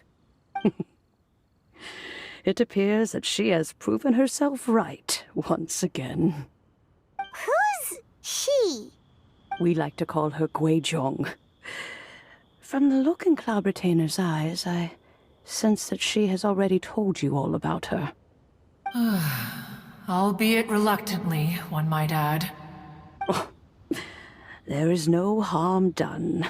After all, Lantern Rite's very purpose is to commemorate the heroes who gave their lives for Liyue. Although Guizhong did not live to see the splendid sights of today, she was as much a hero as any other. So how has she proven herself right again exactly? Once upon a time, she said to me that humans were a weak form of life that she wished to protect with her wisdom. But as she interacted more and more with them, her opinions on them began to change. She marveled at the beautiful complexity of their spirits, the sheer splendor of all they could accomplish through their hard work and intelligence.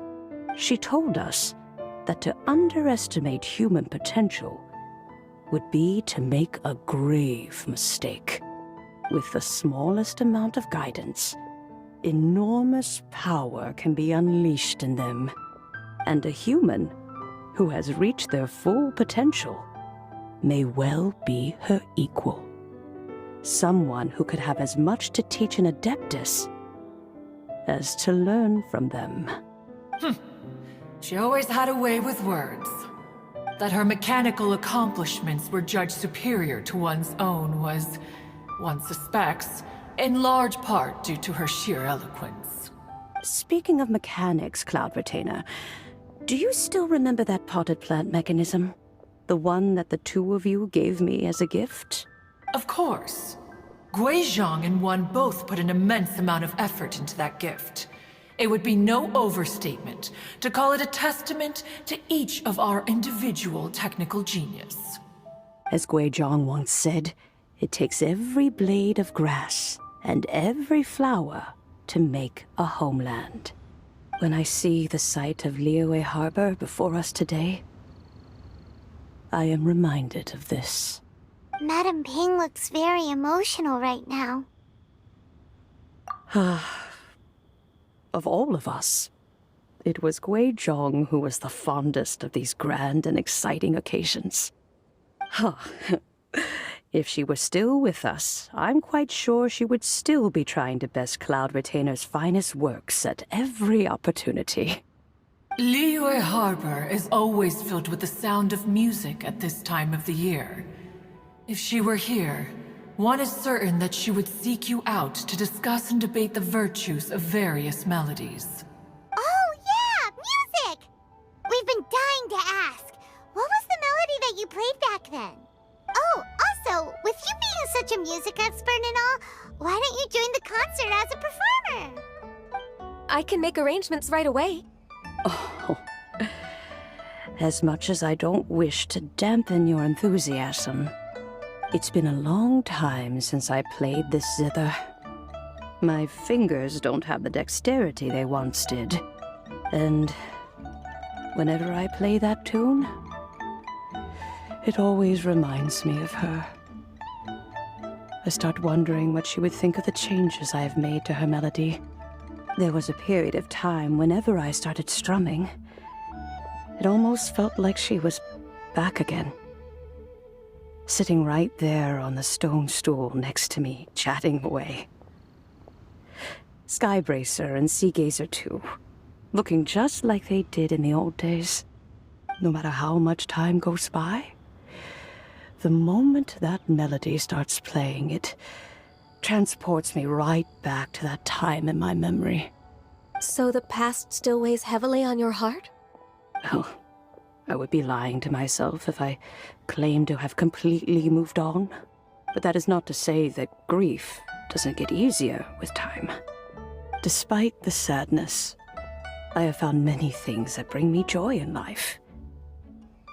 It is simply the nature of the world in which we live that even if one wished to mourn for an eternity, it would be a nigh impossible feat. Just look at this potted plant. Isn't it stunning? It takes an honest and open mind to confront and conquer grief. You have indeed made progress. Be that as it may, I shall leave the lantern rite stage to the youth of today. Well, if you're sure. Granny! Whoa, what's everyone doing here? Did something bad happen? And now we've spooked Yanfei. No, everyone's just here to give me their regards for the holiday. Oh, that's wonderful, I'm glad. Well, in that case, happy Lantern Rite, everyone.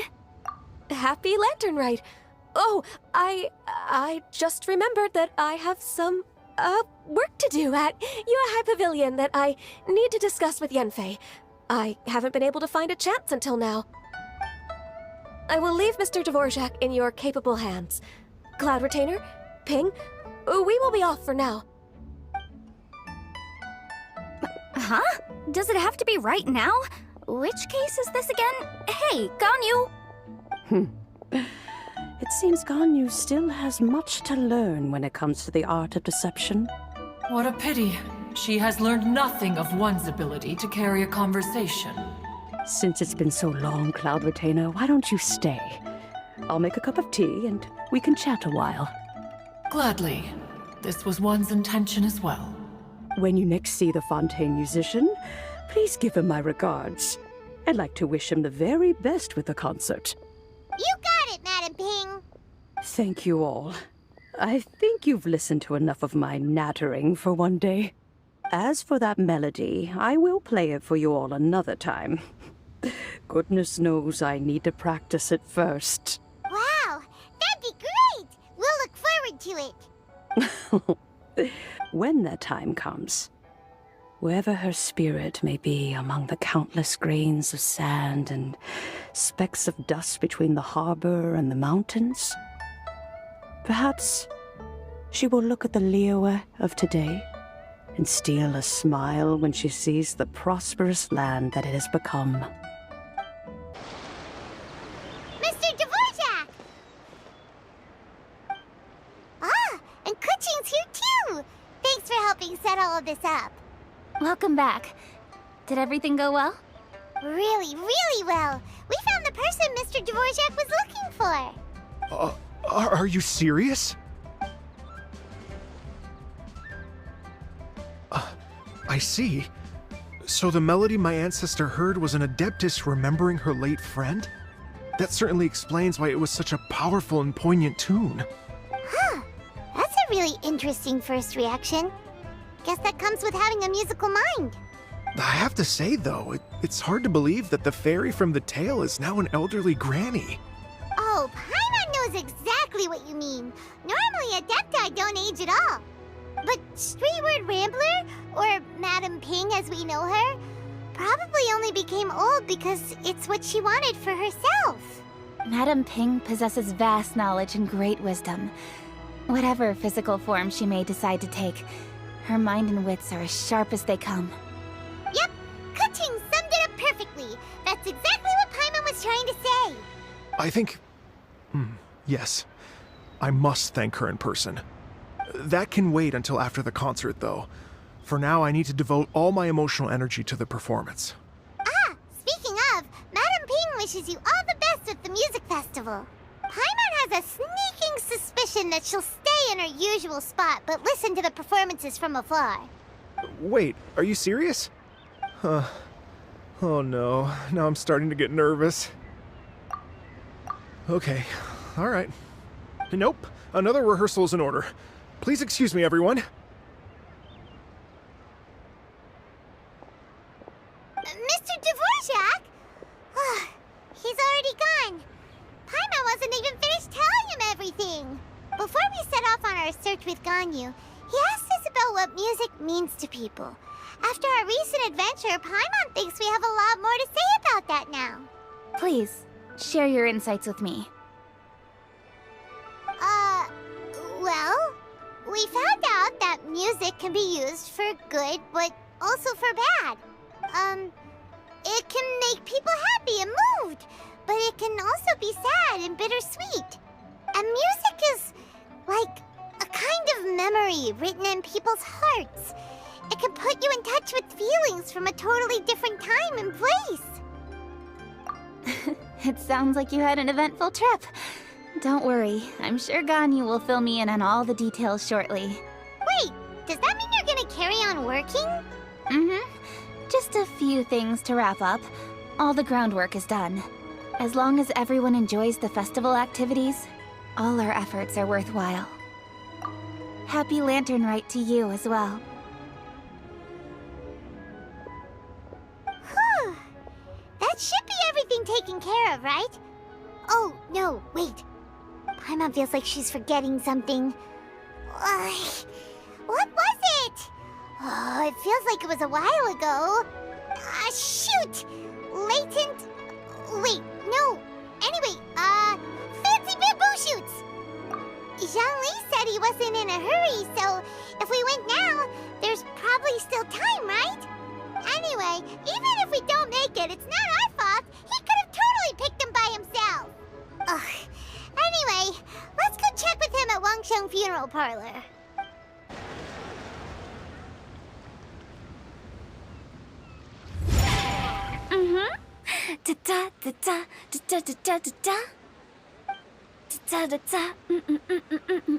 Oh!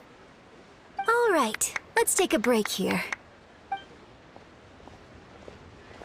Oh wow, look who it is! Are you here to hang out with everyone's favorite funeral director? So you're just casually practicing your rapping skills at the entrance to your funeral parlor? In broad daylight? Okay. After everything we've been through, you don't see me for a hot minute, and you're back to being scared of your own shadow.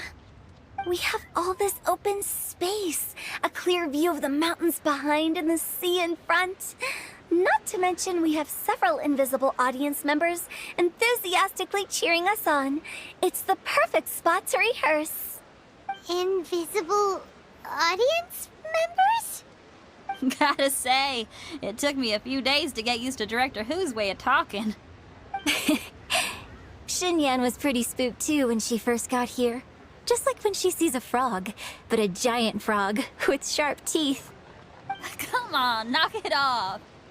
What's wrong? I've never seen someone look so confused before. Well, don't worry, because Director Who's here to explain it all.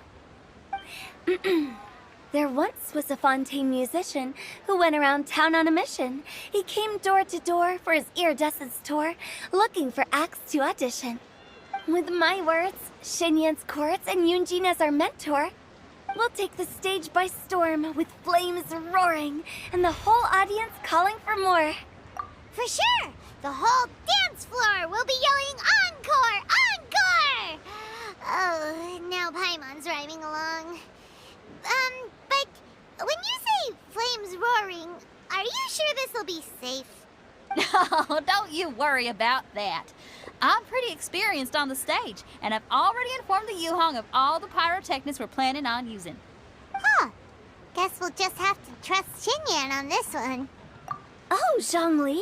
He took one of those fancy meal boxes and set off for the mountains. Said he wanted to pay a visit to some old friends. It's a real pity that he couldn't be around for this.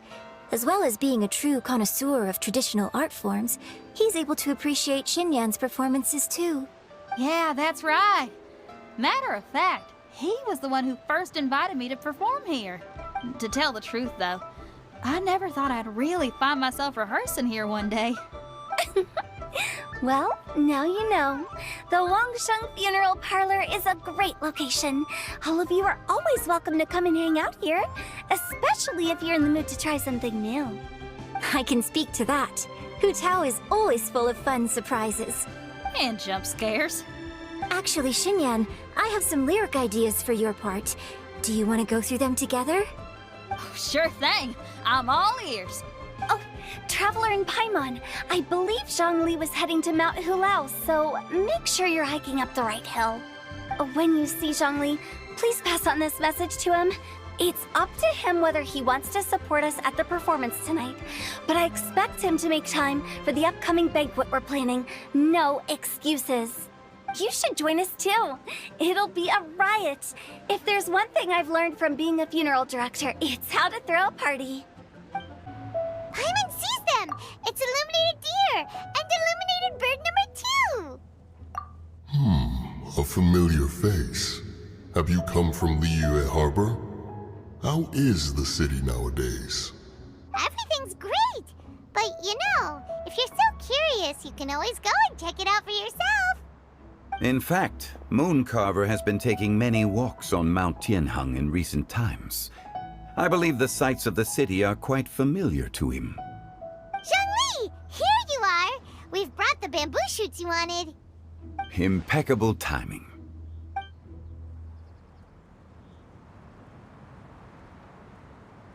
Traditionally, bamboo shoot soup ought to be slow-cooked for many hours on low heat. Using Adeptus arts to hasten the process is something of a shortcut. Wait, that mechanism... is that... Indeed. Cloud Retainer kindly lent me her supreme cuisine machine. Can we not just call it a cooking machine? Actually, never mind. She seems to take a lot of pride in her mechanical gizmos, so it's probably best if Paimon doesn't go changing the name willy-nilly. I trust that you found the answers you were seeking during your recent journey. Excellent.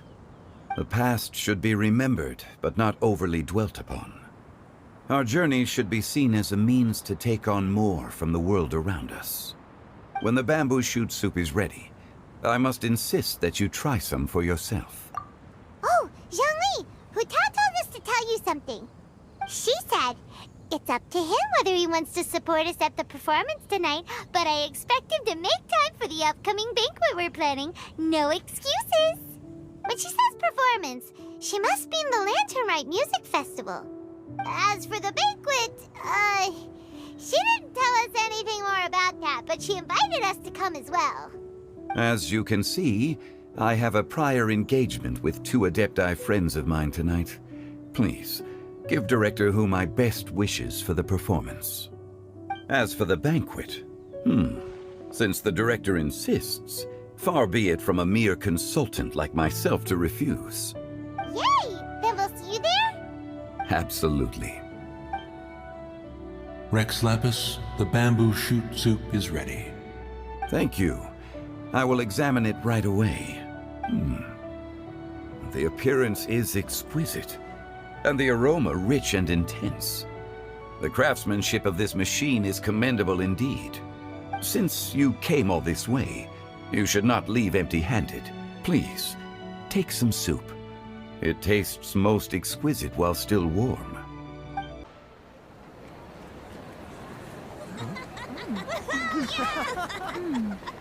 I'm honored to be here on the Iridescence Tour stage. All right, without further ado, I'm Xinyan, this is Hutao, and this is a little something called... The Flame Lilies!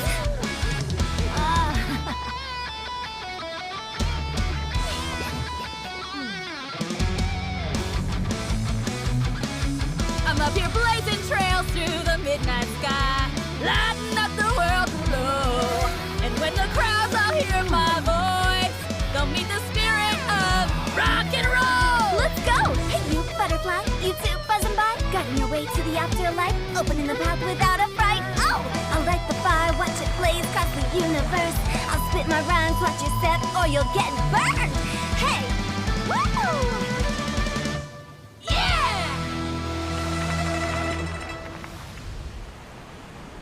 Does anyone have any plans tomorrow? With another year behind us, I think we deserve a celebration of our own. My treat. Interested? The Tianquan footing the bill? I can't miss out on that.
May the year ahead be a blessed one. I believe it shall be.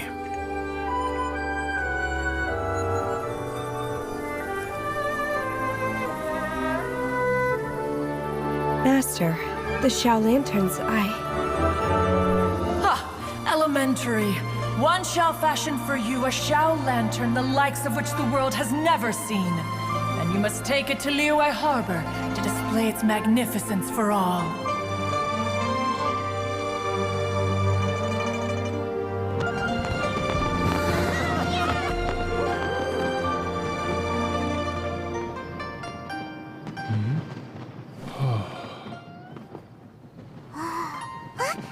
Listen! That must be Madame Ping!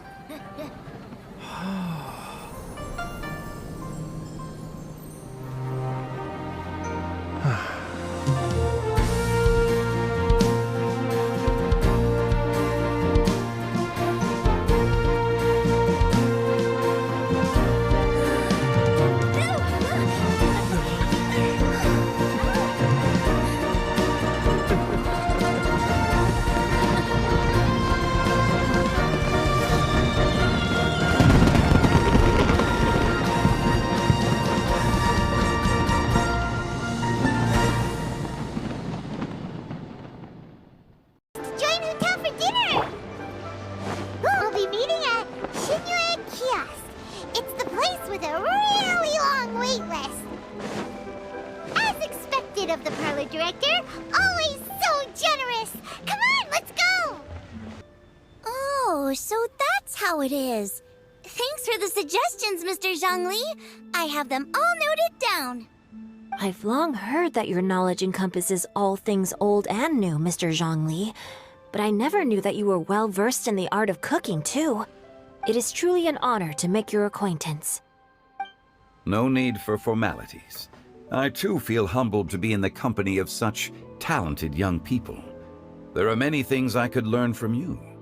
Oh, you flatter us.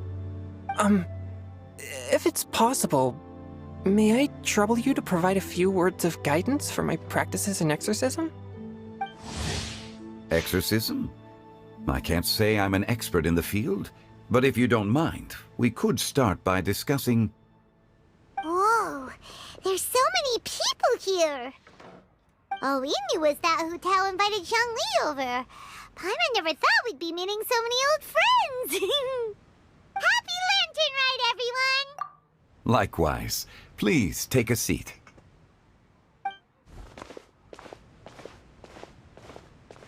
Happy Lantern Rite! Are you having fun? Me too. I've seen Xinyan perform before, but this is the first time I've watched something like this. I heard that the audience loved it too, and she's been receiving quite a lot of performance invitations lately. She's more busy than ever, and Yoonjin's gonna help her. Yep, and they asked us to pass on their season's greetings to everyone. They hope we'll have a wonderful gathering. The performance was spectacular indeed. However, it gave Xiangling a huge burst of inspiration, which in turn gave us a bit of a headache. Us? Did Xiangling ask you to try out her dishes too? That, my friend, is beside the point. Watching you eat was enough for me. Come to think of it, I probably shouldn't have burdened Chongyun with eating my share too. Hold on, Xiangling came up with a new recipe? Let Paimon try! See? Someone here knows how to encourage people. Thanks, Paimon. Oh, and I have to thank Mr. Zhongli, too. He gave me lots of useful pointers that really drove it home for me. Oh, so that's what you were talking about before we arrived. Yes. Since we'll be dining together, the topic of our conversation naturally revolved around cooking. Xiangling's ideas are truly unconventional. Her choices in both ingredients and spices are comparable to a melody dancing on the tongue. My suggestions were nothing more than the icing on the cake. Oh, the two of you always deliver. Now I'm getting embarrassed. Anyway, I'll get everyone to have a taste after I've adjusted the recipe based on Mr. Zhongli's advice. That sounds like it might become a little safer to eat. How about I sample the dishes next time? Speaking of eating, Paimon feels like we're missing someone. Oh, Hu Tao was the one who invited us, but she's not here. And where's Guoba? Oh, Guoba volunteered to help Dad at the restaurant. You know, lots of people come over to eat during Lantern Rite. Without Guoba helping out, I probably wouldn't have had the time to accept Hu Tao's invitation. As for Hu Tao... The director went to collect a guest. She asked me to stay here and host you for the time being. Seems like it's almost time. Huh? Hu Tao went to fetch someone in person? Oh, that must mean they are super important. Could it be... Kuching? Ningguang? Or Captain Beidou? She didn't clarify. And as her subordinate, I couldn't just pry into the details, could I? Ta-da! We're here! Oh, we're not late to the party, right? Right? Good thing the Conqueror of Demons and I are both as swift as the wind. And whoosh, we made it just in time.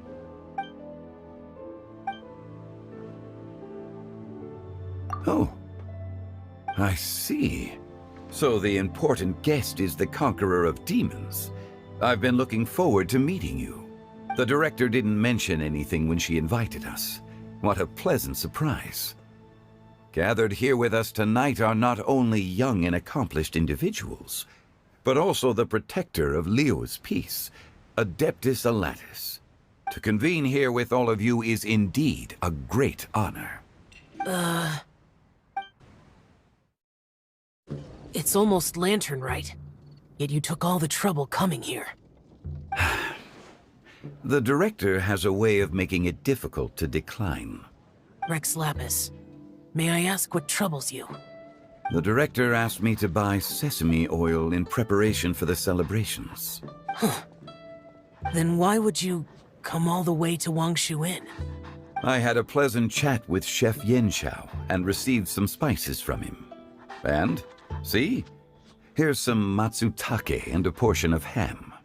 What about the sesame oil? It's a shame. I couldn't find the kind the director was looking for. I'm sure you're exaggerating, Zhang... Sir. There he goes again. Enough with the pleasantries. Go let our guests take a seat. Everyone here today is well known in their own field and has probably heard about one another to some extent. Some of us are even old acquaintances, so there's no need to be this formal. I heard that the Conqueror of Demons and the Traveler are pretty close, no? Great! You two sit together. You should take a seat too, Director. Oh? Finally remembered me? When we arrived just now, the host at Shinue Kiosk told me our dishes are almost ready. Perfect timing. Let's not wait any longer and ask them to bring out the food.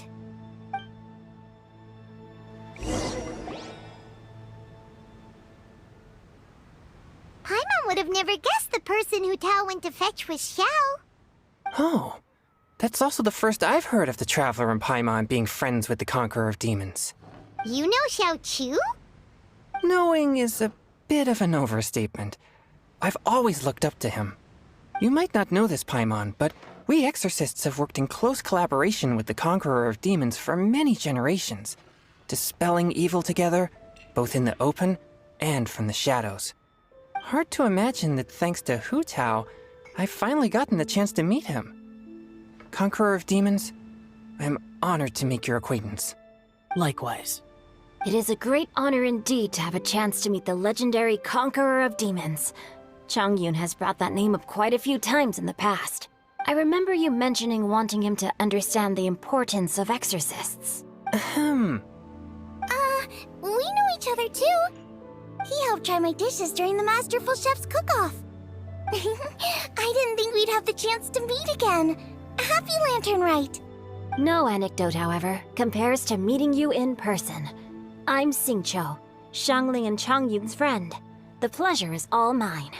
Whoa, everyone's getting all formal and polite all of a sudden. Paimon doesn't know what she should say anymore.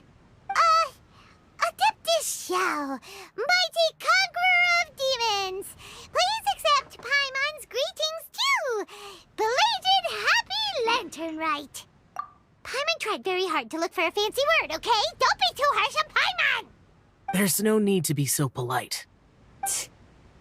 You're right. This was meant to be a nice little get-together between friends after all. Too much formality kills the atmosphere. I didn't plan this gathering only for everyone to walk on eggshells. Hiya. What's your true intention, then?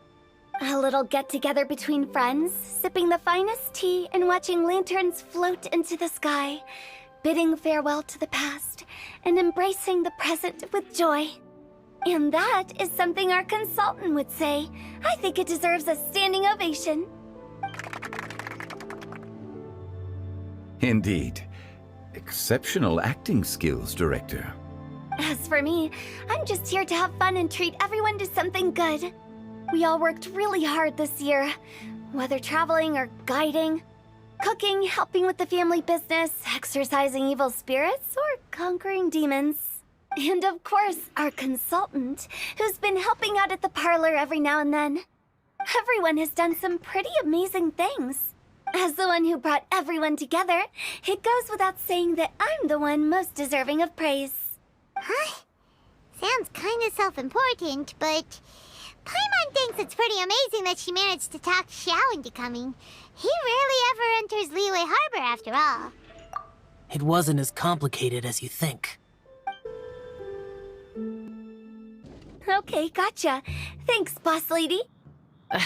It's not boss lady, just boss. And there she goes. What a lively girl. Conqueror of Demons, Adeptus Shao.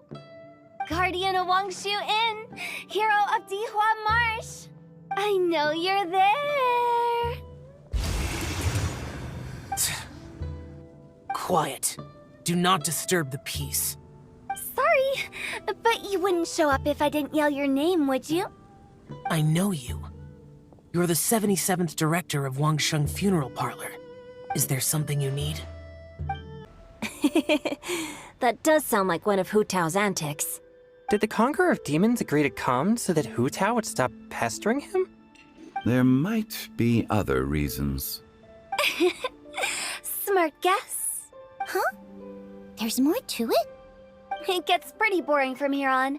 I talked about the funeral parlor's past relationships with the guardian yakshas. You know, just to be sociable. In the time of the Archon War, disputes were frequent, and disaster overtook the land. Humans couldn't escape from the torment of the plague, nor could they escape death. The Adepti vanquished the demons, the Millelith fought valiantly, and Wangsheng Funeral Parlor was responsible for purifying the diseased and sending off the spirits of the dead. That is how the border between life and death was maintained during the war.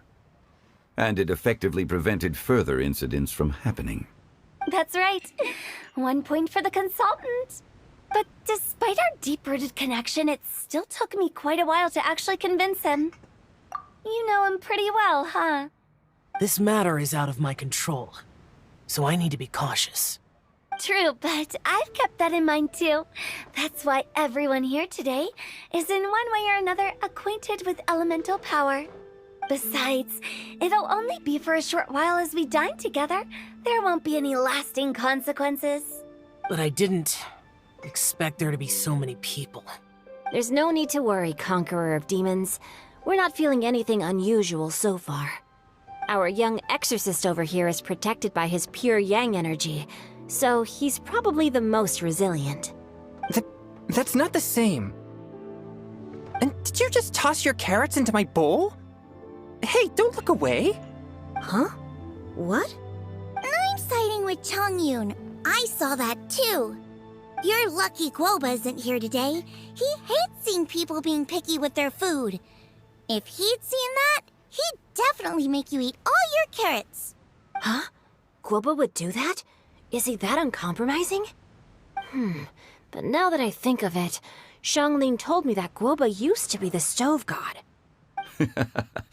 It sounds like you've heard the rumors. I'm doing fine. Not long ago, before Lantern Rite, I met an old friend. Thanks to his help, things have been a lot more stable than before. Right! Wait, what?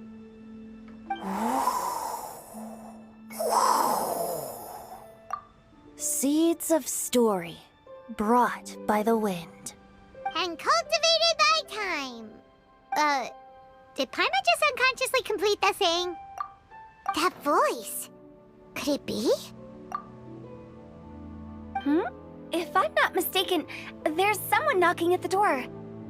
Don't just sit there, Zhongli. Go welcome our guest in. No such need. I'm coming in. You finally let me in. Hello, hello. No matter if we've met before or not, this moment marks a brand new encounter. Old friends and new. Happy Lantern Rite. Oh, it's the tone-deaf bard. Oh, he seems to carry a valiant breeze wherever he goes. It looks like we're gonna be friends. Fate has brought us together, so come on, take a seat and be my guest. Help yourself. Oh, I'll ask them for another set of cutlery. This young lady here is as bright as a fresh bouquet of flowers in the morning's rising sun. She no doubt is the one with the most authority here. Whoa, these dishes look amazing! Is it really okay for me to join in? All right, I'm digging in. Huh, it's you. Oh, isn't this Genu? Genu? Yup. Now that I've taken a closer look, you're a fan of Genu's works, aren't you? I met Xingqiu at a light novel convention. How I wish we'd met sooner. I never expected that there'd be another person in this world who could interpret Genu's new novel as thoroughly as I could. Venti, you're being too humble. Considering your poetic talent, your fundamentals are way more impressive. Could this new guest be Master Xingqiu's friend? Yeah! Xiao, you remember me too, right? We had a chat not long ago. Yes. Monsters become more active than usual as we get closer to Lantern Rite. I was patrolling Dihua Marsh a few days ago, when I happened to run into this... You've already forgotten? I'm a bard, remember? And bards go around singing wherever they like. Oh, right. And this bard was performing in Dihua Marsh. It was a moving melody, and it made me feel relaxed and at ease. I couldn't help but stay and listen. Thank you for your patronage. I understand now, too. I'm Zhongli, currently working at the Wangsheng Funeral Parlor. It's a pleasure to meet you, new friend. And I'm his boss. Oh, and if there's anything unsatisfactory, let me know anytime. That's very considerate of you. Oh? No wonder. Only a boss as savvy and reliable as you would be able to hire such an impressive consultant. Oh, you're too nice, Venti. Not to brag, but our consultant truly is impressive. His knowledge extends across the stars and the land, and there's nothing throughout history that he doesn't know. From the sophisticated way he speaks, it's hard not to suspect that he could very well be an adeptus in disguise. Xiao, you're an adeptus. Do you think it might be possible? Sorry. I'm only good at conquering demons. I'm afraid I don't have much knowledge in that matter. Really? But Paimon thinks you're super knowledgeable. Huh? Oh, right! Xiao's a warrior. He doesn't come to the city very often, so it's, pretty normal for him to not know anything. Yeah. Really? I've actually heard a few things about Mr. Zhongli before. The guests in the tavern talked about this refined and courteous man who, instead of having wine at Mondstadt's finest tavern, ordered a cup of hot tea with the most complex name. Now that you mention it, I seem to recall that there indeed is a musician like yourself in Mondstadt. I've heard that he's elegant and amiable, his works witty and vibrant. It's no overstatement to regard him as the best bard in Mondstadt. Now you're making me embarrassed. I would say that Mondstadt's poetry is a little run-of-the-mill sometimes. There's one I heard a while back that went, The old house is renewed, welcoming the spring breeze, awakening old memories. The meaning's there, but the word choices are unimaginative, and there's a distinct lack of literary flair. I think so too. The composition needs a little jazzing up. If I were to give it a go, I'd make it an old melon on a vine, a new flower that grows fine. Oh, good one! It feels unique and has a nice ring to it. You have great taste, Venti. I was right about you. Let's shake hands. Of course. Hey, Xingqiu. Mind lending me a few books when we get back? Pick out some well-written ones.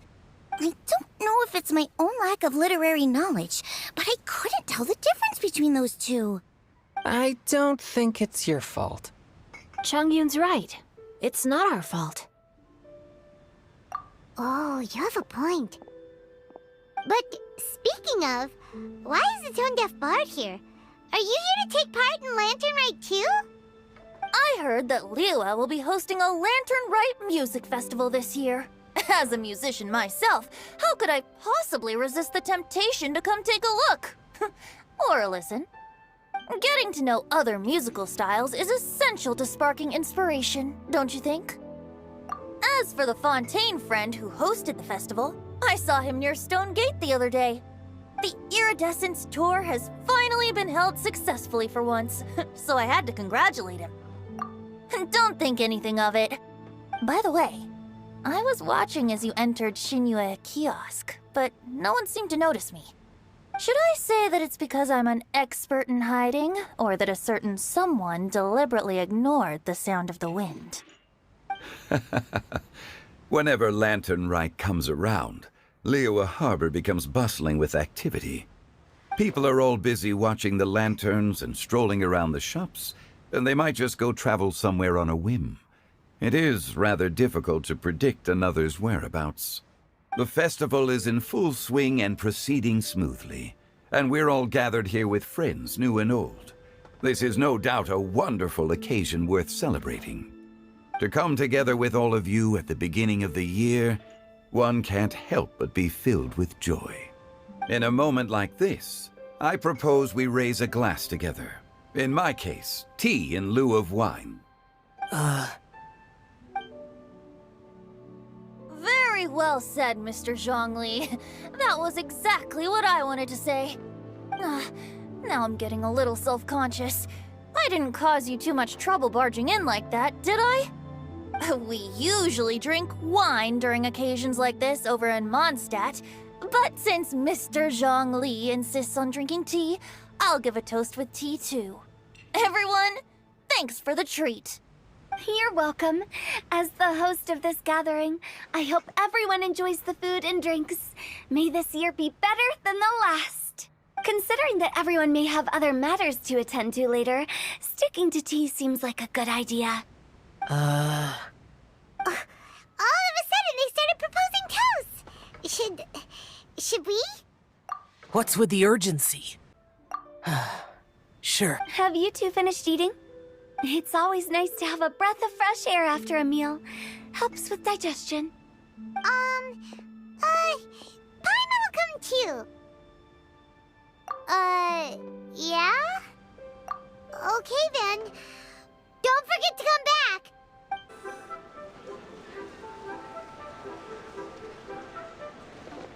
Are you all right?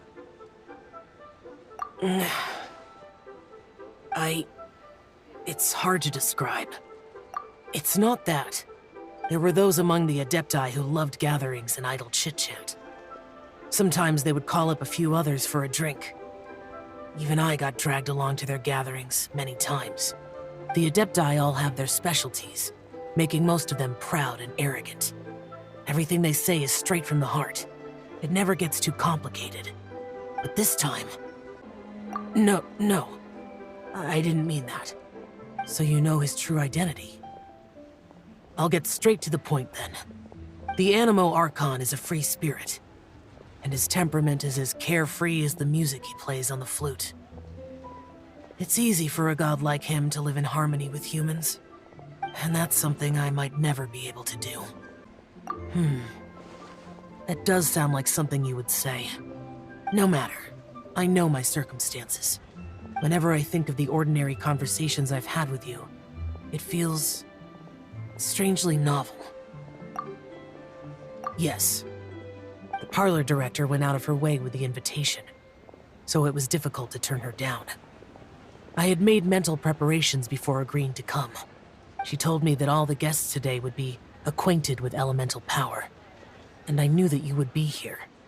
But I didn't expect the other guests to be... General Capisis always said that we should live in the present and enjoy every pleasant surprise. Perhaps that's what I should do with what I'm feeling now. But I think he meant designing clothes for those around him. The clothes were intricately designed, but inconvenient to wear. Brother Bosacius never tried to hide his distaste in front of him. Rex Lapis did like his designs and even collected quite a few. The outfit he wears now was also designed by General Capices himself. I never saw him wear this during the war. I didn't expect him to start wearing it later. Oh, here you are. I'm not intruding, right? You're not. What is it? Hu Tao saw that everyone's done eating and asked the staff to bring out the desserts. Paimon got so anxious that you weren't back yet that she scarfed down her dessert without the usual slurping and munching. To be honest, I was kind of worried too. You looked a little restless just now, and I thought you weren't used to the food here and was planning to head back to Wangshu Inn for something Yanxiao made. You're worrying too much. Why would I? Anyway, let's head back. Please wait! There's another reason why I came looking for you. Here, take these. I brought them for you. Almond tofu? Yup. Since the Masterful Chef's competition, you could say that Yanxiao and I are not only competitors, but good friends as well. I visit him at Wangshu Inn sometimes to discuss our cooking. I heard him say that the esteemed guest on the roof loves nothing more than a good plate of almond tofu, so I learned a thing or two about the dish from him. I'll be honest, before Hu Tao invited everyone, she secretly came looking for me, told me about the guests she planned to invite, and asked me for some suggestions on what she should order. So I made a few servings of almond tofu for you guys in advance. Take them as a token of gratitude for your support. When I told Guoba that I was making these for you, he started eagerly running around the kitchen and helping a lot too. Thank you for the trouble. There was no need to... I'll take them. Thank you. And Guoba too. You're welcome. Oh, the almond tofu I made probably tastes and feels a little different from the type Yanxiao cooks. Please let me know if there's any improvements I should make. Okay.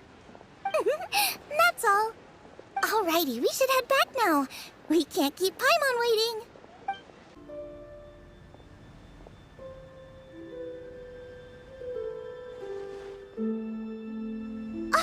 You're finally done whispering secrets to each other? So much for promising Paimon you'll be back soon. How could you say that to Paimon? In that case, besides having no sense of time, Paimon will let you know what having no sense of fullness looks like. Your dessert is all Paimon's. Sorry to keep everyone waiting. No worries, we're all just chatting here. There's no serious business to take care of. Whether we're chatting outside or inside, it's all the same. Paimon's too busy eating to talk to you. But even though we're all well acquainted by now, I think this festive gathering deserves something ceremonious. Oh? Is this some local custom? Nope. This is something I made up so that good luck will be on our side, that's all. Spontaneity is the best choice to make here. Let's use this incense burner on the table. It's been lit for so long now that the incense is running out. I'll leave refilling and lighting the incense to the most distinguished guest among us all.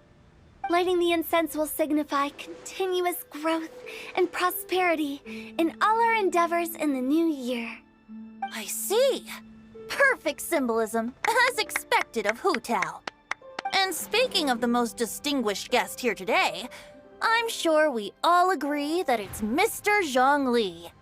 I'm not very familiar with the details of his past deeds, but chatting with him has been a real eye-opener, even for a bard who has traveled all across the world. If knowledge were a form of power, one could even say that you're a wielder of unlimited strength. But when it comes to having a way with words, the notable bard is certainly one cut above the rest. I just happen to have a good memory. It is such an unexceptional skill, yet you made it sound like an unparalleled talent. I am truly impressed. Since we all get to nominate someone... I think it's only fair that we let the parlor director light the incense. Huh? That won't do. Don't flatter me just because I'm your boss. We are looking for the most distinguished guest here. As the host, I shouldn't be involved in this discussion at all. Now that we've enjoyed this table full of delicacies, how about we let our one and only chef here do the honors? Is this really the way this works? I didn't cook any of these dishes. It's not a big deal. Just look at her! Xiangling, the disciple of an adeptus, the stove god's best companion, the winner of the Masterful Chef's competition. The only heir of the famous Wan Min restaurant. A good old friend of mine. There's no better choice. Why does Paimon feel like we're back at square one again? Please stop! You're making me embarrassed. If we're looking for a distinguished guest, surely the second son of the Feiyun Commerce Guild counts. It's one of the largest commerce guilds in Liyue Harbor. Huh? Don't get me involved in this. Ooh, not a bad choice. With the Commerce Guild's young master lighting the incense, we're all sure to make a huge sum of mora in the new year. That's not how it works.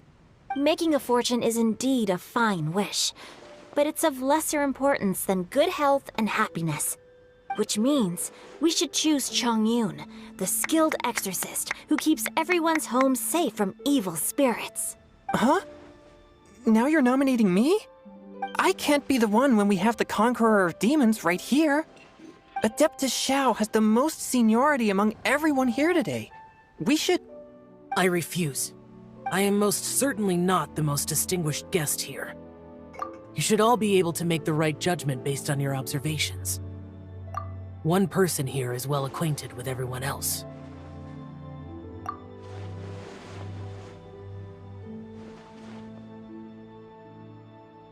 Oh, that's right! Even though you're always mocking Paimon, you're still pretty popular with other people. No, wait! Paimon said she wouldn't talk to you again. Huh? Who else is there? Huh? Huh? Does that mean Paimon's the most distinguished guest?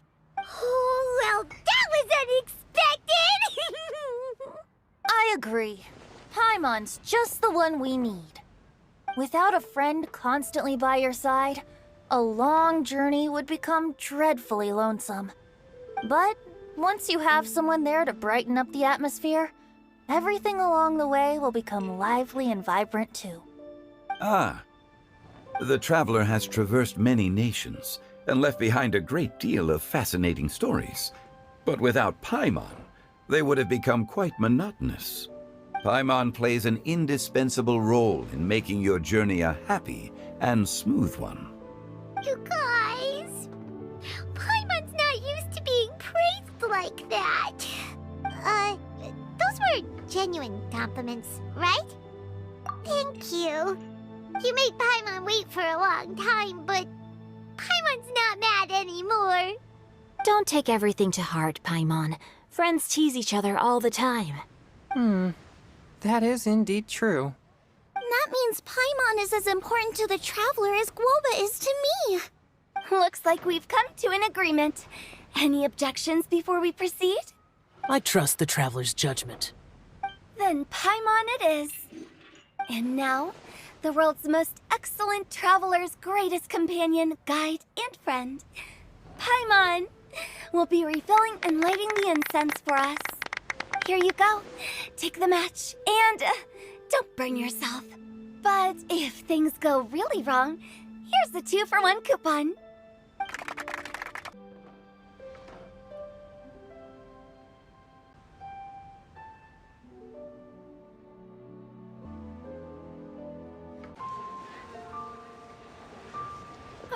It's getting late. I won't take up any more of your time. You're all free to go as you please. Yep, the tea was amazing too. You don't have to go all polite on me. Just remember to come when I invite you next time. Let's see. It's dark out, so I'm going to accompany Xiangling, Xingqiu, and Chongyun back home. As for the rest of the guests, I'll leave them to our consultant. No need. I'm headed towards the harbor to meet a friend on the ship. There's no need to trouble one such as Mr. Zhongli. I think you know the place I'm talking about. Come meet me anytime. It was great getting to know you all. Let's meet again when the spring breeze begins to blow. Bye. Oh, we should write poetry together sometime. We'll catch you all later then. Don't forget to return to the parlor later. There's something I need you to do. Understood. See you later. Well then. Rex Lapis. Just Zhongli will do. I live as a mortal in Liyue Harbor now. I am just one among many who begin work at sunrise and retire to rest at sundown. If we were to consider status and seniority as Zhongli, I should be respectfully referring to you as Adeptus Shao. Heaven forbid. Not you too. I meant what I said. I heard that during the Lantern Rite Music Festival, you conferred with Streetward Rambler and Cloud Retainer. I take it as you've gained a lot more knowledge about the past? The same truth will sound different coming from different people. As more bear witness to a story, feelings and interpretations expand in variety too. I once had a pleasant chat about the past and present with a Sumeru scholar named Soraya, and learned a few things about her research topic. From the evidence she found and the conclusion she made, her area of research is already very close to the truth. But there are multiple sides to humans and gods alike. In the legends recorded by humans, some gods were depicted as arrogant and condescending, while others were kind and capable. But whether to me, Streetward Rambler, Cloud Retainer, or younger adepti such as Shao and Ganyu, those adepti and gods that may seem extraordinary to humans are something more akin to close companions. This was as true back then as it is right now. Just how Shao may seem unapproachable to most, but the Traveler has proved otherwise. So there's no need to dwell too much on certain things. Zhongli, what you're saying is... It looks like you understood what I meant. The director asked me to accompany you on your return, but I don't think you'll need my protection. I'll be taking a walk around and admiring the night scenery. After that, it'll be time for me to go back and meet up with the director. Goodbye for now. Bye, Zhongli. Everyone's gone now. Paimon always feels a little empty inside when a lively celebration ends. But at least you always stay by Paimon's side. No. Paimon got it mixed up. Paimon, the best and most distinguished travel guide, will always stay by your side, Traveler. Good that you're aware of that. Shao, is there anything else you want to do? We could take you on a tour of Liyue Harbor. No need. I've stayed here for much longer than I had expected. The city lights are a fine sight, but it's time for me to leave. The events of today occurred so abruptly. I appreciate your kindness. Okay, I'll see you next time then.